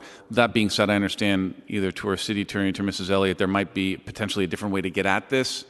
So, Mrs. Elliott, I'm happy to speak to the process by which operators will be required to resubmit a permit or an application, I should say. Mm-hmm. If at any point in time a landlord evicts a tenant who is operating a cannabis business, the new operators would be required to still apply with my office. They would be required to do neighborhood notice. They would be required to do outreach for their good neighborhood policy, their community benefits agreement, and they would be required to still submit all of the plans that are required of every applicant. So while they would not be required to go back through the land use process, the application process, and I'm sorry, they would also be required to do the conviction history review of their ownership structure. We would be, that is. So they would still be going through a pretty thorough review and approval process absent land use approvals. Okay, I don't know that quite solves for the issue here that we're trying to get at. So I appreciate that. If there's certainly ways to strengthen that somehow, I'd be open to that. But in absence of kind of really feeling comfortable around that, I think that's something I imagine my colleagues feel really, really strongly about. Everyone's very protective of our small businesses and our corridors, and even existing, again, marijuana outlets right now, MCDs, having them getting jacked up, which I've heard stories time and time again. That's not what we want to see here. That's not the point of what we're doing. In any case, so perhaps to our city attorney's office, I would ask, could you draft that for Monday as well? And if you have any comments, by the way, please add in. Sure. Why don't I say this? We will work with you and your office on it, and see what we can do, and provide any legal analysis of the various options. Okay. For Monday. Okay. That'd be great. And if we could also, I know Supervisor Tang seems to be nodding here, work with whoever's office is, and we'll coordinate that, whoever's office is interested in this topic as well, so we can get a uniform approach if possible. Okay, with that, so actually there's a whole roster here. Sorry, I didn't realize. Supervisor Tang. Thank you. I just wanted to add on to that, definitely sharing the concern there. Certainly, I think, at least what we have seen is that a lot of landlords, even in our district, even though we don't have any open at the moment, but we have seen cases where, potential project sponsors inquiring renting out space for years, able to pay cash for rent instead of another small business that really can't do that. So I certainly want to address that in some way. I know that anytime we mention the word cap, people freak out, but I do think that we have a good kind of idea in place regarding allowing for as many equity applicants to go through in this next phase, or the first phase, I suppose you can call it.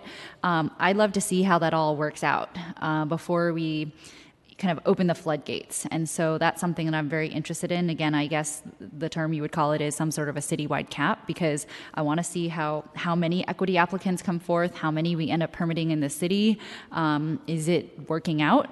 And then move on from there and reevaluate. I know that the Controller's Office recommended considering some sort of a cap after 2 years, but I think that that's too late. I think we really need to look at this now and just make sure that whatever regulatory program we have here in San Francisco actually does work in the best way possible for all communities. Okay, Supervisor Sheehy. Supervisor Safai is up first. Just on that last point, we actually amended in committee yesterday the controller's study, not for 2 years, but for 1 year. So if there was going to be any temporary adult use permits issued, it would be during that time, tied to equity and tied to the conversation of equity. And then the controller would come back and give us an analysis of probably the appropriate citywide number. So we did change that in committee yesterday from 2 to 1 year. But I'm in agreement with you. I think I'm in favor of leaning toward the growth being heavily weighted in the direction of equity applicants and those that would incubate and also help equity applicants.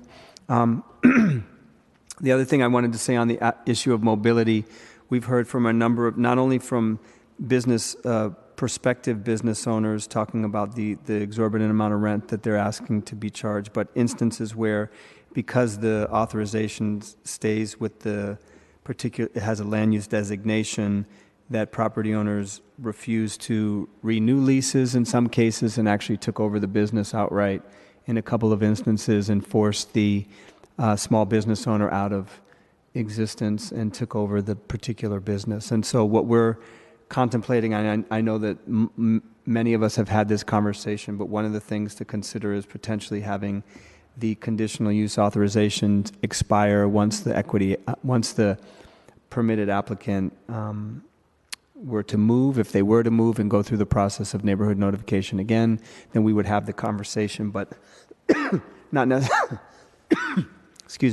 necessarily allowing the use to remain under its current form at 18 months, but asking that to be a much shorter period so that if someone were to come back for that particular use, they would have to go through it again, and the property owner would not have that leverage in terms of rent, in terms of negotiation, or in terms of outright business. And in many ways, I mean, a good parallel is to think about are the liquor licenses or Type 47s that are a commodity, that are sold, but they are movable. They do have to go through a neighborhood notification. They do have to go through some type of permitting process over again, but they are mobile and they do stay with the business. We understand that this is a land use designation and that there are issues with regard to how long that land use designation can stay in existence, but we're certainly in favor of having that be a much shorter period of time and shifting the permit over to the operator. So I just wanted to add that, and I think that Supervisor Sheehy, Supervisor Farrell, and myself and others have had that conversation. I saw Supervisor Kim nodding her head along with Supervisor Tang. I have a question for the City Attorney on some of the amendments that were proposed today. Deputy City Attorney Givner, how do the amendments, if approved and ultimately forwarded in the final piece of legislation, how do they affect either existing operators or operators that are in the pipeline? So if we're talking about limiting the distance of an operation, or if we're talking about limiting, how does it affect people that are in the pipeline?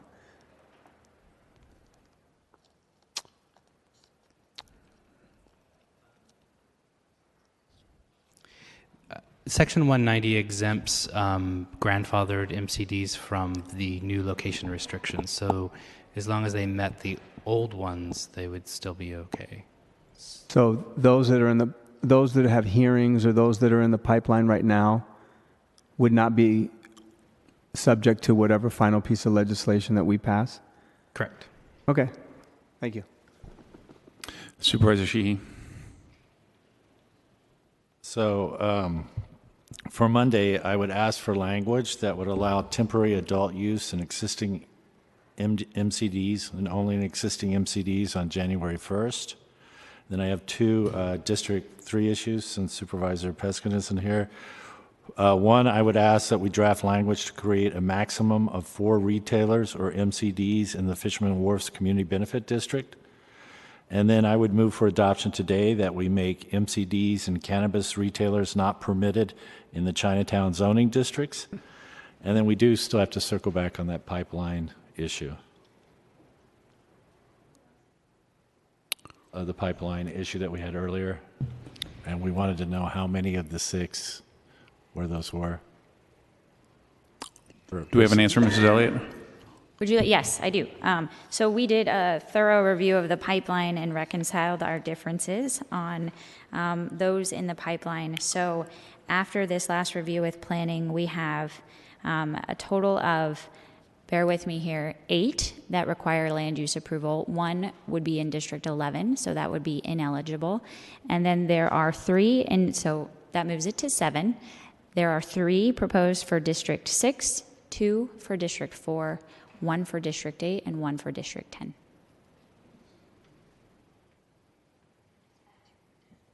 Sorry, 1 in District 11, that's ineligible, 3 in D6, 2 in D4, 1 in D8, and sorry, what was the last one? District 10.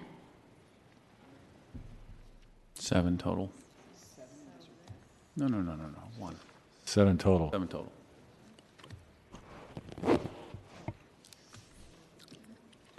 So,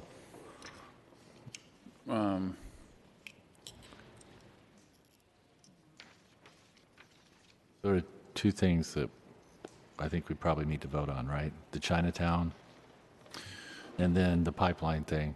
Okay, so just to our city attorney, the exemption on Chinatown, can that be voted on today, or do you need to draft something specifically? It's just changing letters, but it's changing letters in a bunch of places because there are a number of different districts in Chinatown.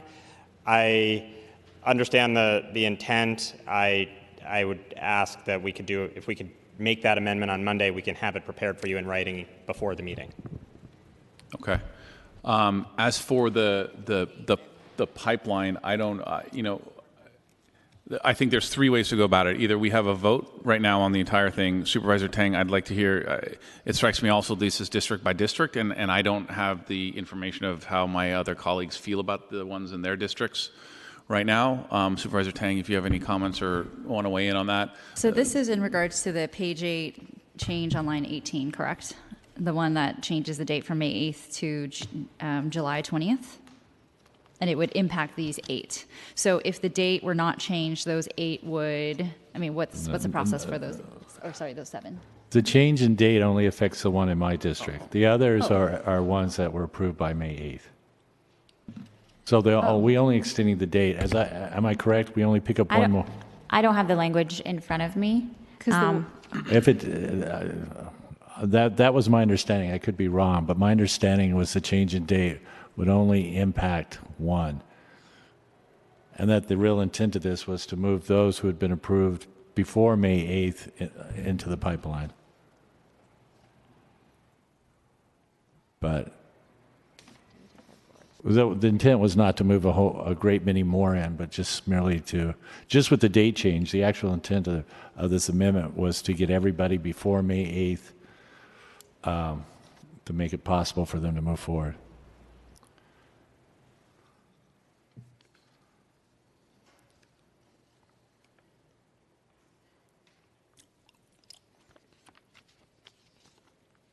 Tell you what, Supervisor Kim, in the interim while we're sussing this out, do you want to go, if you have some specific ones that you want to suggest the city attorney start working on for Monday? Yes.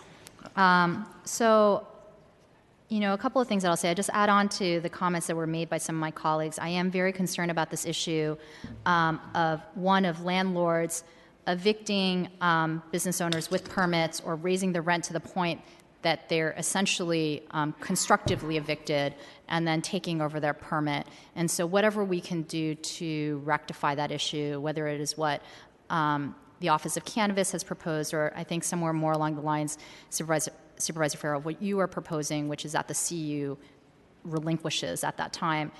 I'd like to see that happen so we protect the business owners that actually went through the very difficult process of gaining their permits, gaining trust with the neighborhoods to get their support. I mean, really, these permits went to the business owners in that location, and so I want to make sure that we are protecting them. Two, separately, I am concerned about I guess particularly in the district that I represent, because that's where much of the green zone is, landlords and property owners holding out for cannabis dispensaries and not renting out to barbershops and dry cleaners anymore because they're not all cash and they're not going to be as high revenue. I'm very concerned about us doing district by district land use controls. I know I've mentioned that to Supervisor Safai many times, which is why I voted against his amendment a few months ago on limiting the cap to 3. What I'd like to see is a citywide proposal. And if that means a cap citywide, I feel much more comfortable doing that because that's a citywide overlay. Or if it's one per NCT, like let's make that citywide. But if we are going to move down this path of district by district zoning, you know, with districts 1, 2, 3, 4, 7, and 11 now all proposing their own land use controls for MCDs, then I'm going to propose a cap for District 6 as well. We have no issues with access in District 6. We have 17 currently in District 6, and 6, it looks like 9 in the pipeline anyway, I think we need to get these numbers settled, but 6 or 9 in the pipeline. So City Attorney, I am going to be asking an amendment to be proposed to cap our adult use cannabis and MCDs to the number that are in existence and are in the pipeline, because access is not an issue at all in the district that I represent. So if we're going to move by district zoning, which is not my preference, then I'm going to be introducing my own for District 6. In the meantime, I'd also like to understand from planning the CU downtown and south of Market, which is permitted as right. It may not be an issue if I have a cap, but I would like to understand why it's permitted as of right versus some type of control. And then second, the expansion of MCDs to the rest of the south of Market District where they're currently prohibited, when we clearly do not have an access issue in District 6. Finally, Mr. Starr did talk to me about notification. I'm okay with having of not requiring notification in the C3 zone because that is primarily office and downtown. But I do want to understand if there are any other neighborhoods that are impacted. But again, colleagues, I would like to see a citywide solution for how we deal with what I think my colleagues are concerned about, which is a density of cannabis in their district. But if not, I will be moving forward with a cap in District 6 as well. Okay. Thank you, Supervisor Kim. Supervisor Kim, any other comments or directions to our City Attorney at this point? No other comments at this time. Okay. Supervisor Sheehy? So, I'm so sorry. One more comment. I'm so sorry, Supervisor Sheehy.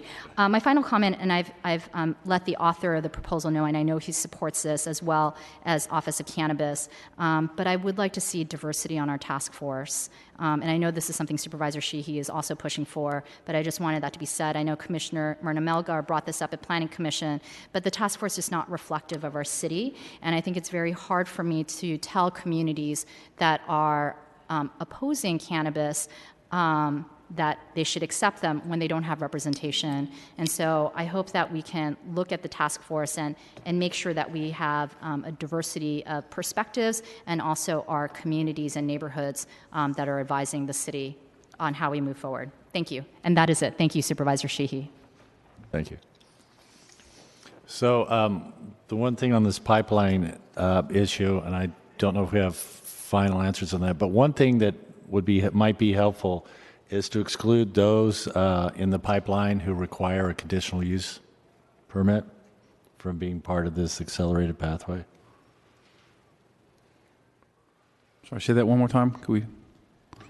I'm happy to just clarify because it was left open. So subject to the original section 190, which says an establishment that holds a valid permit from the Department of Public Health to operate as an MCD as of the effective date of this ordinance in board file may convert to a cannabis retail use. The language added that says, or that has submitted a complete application for such a permit by X date and received such a permit from the Department of Public Health. There are 7, as I mentioned, operators who would be captured in that group.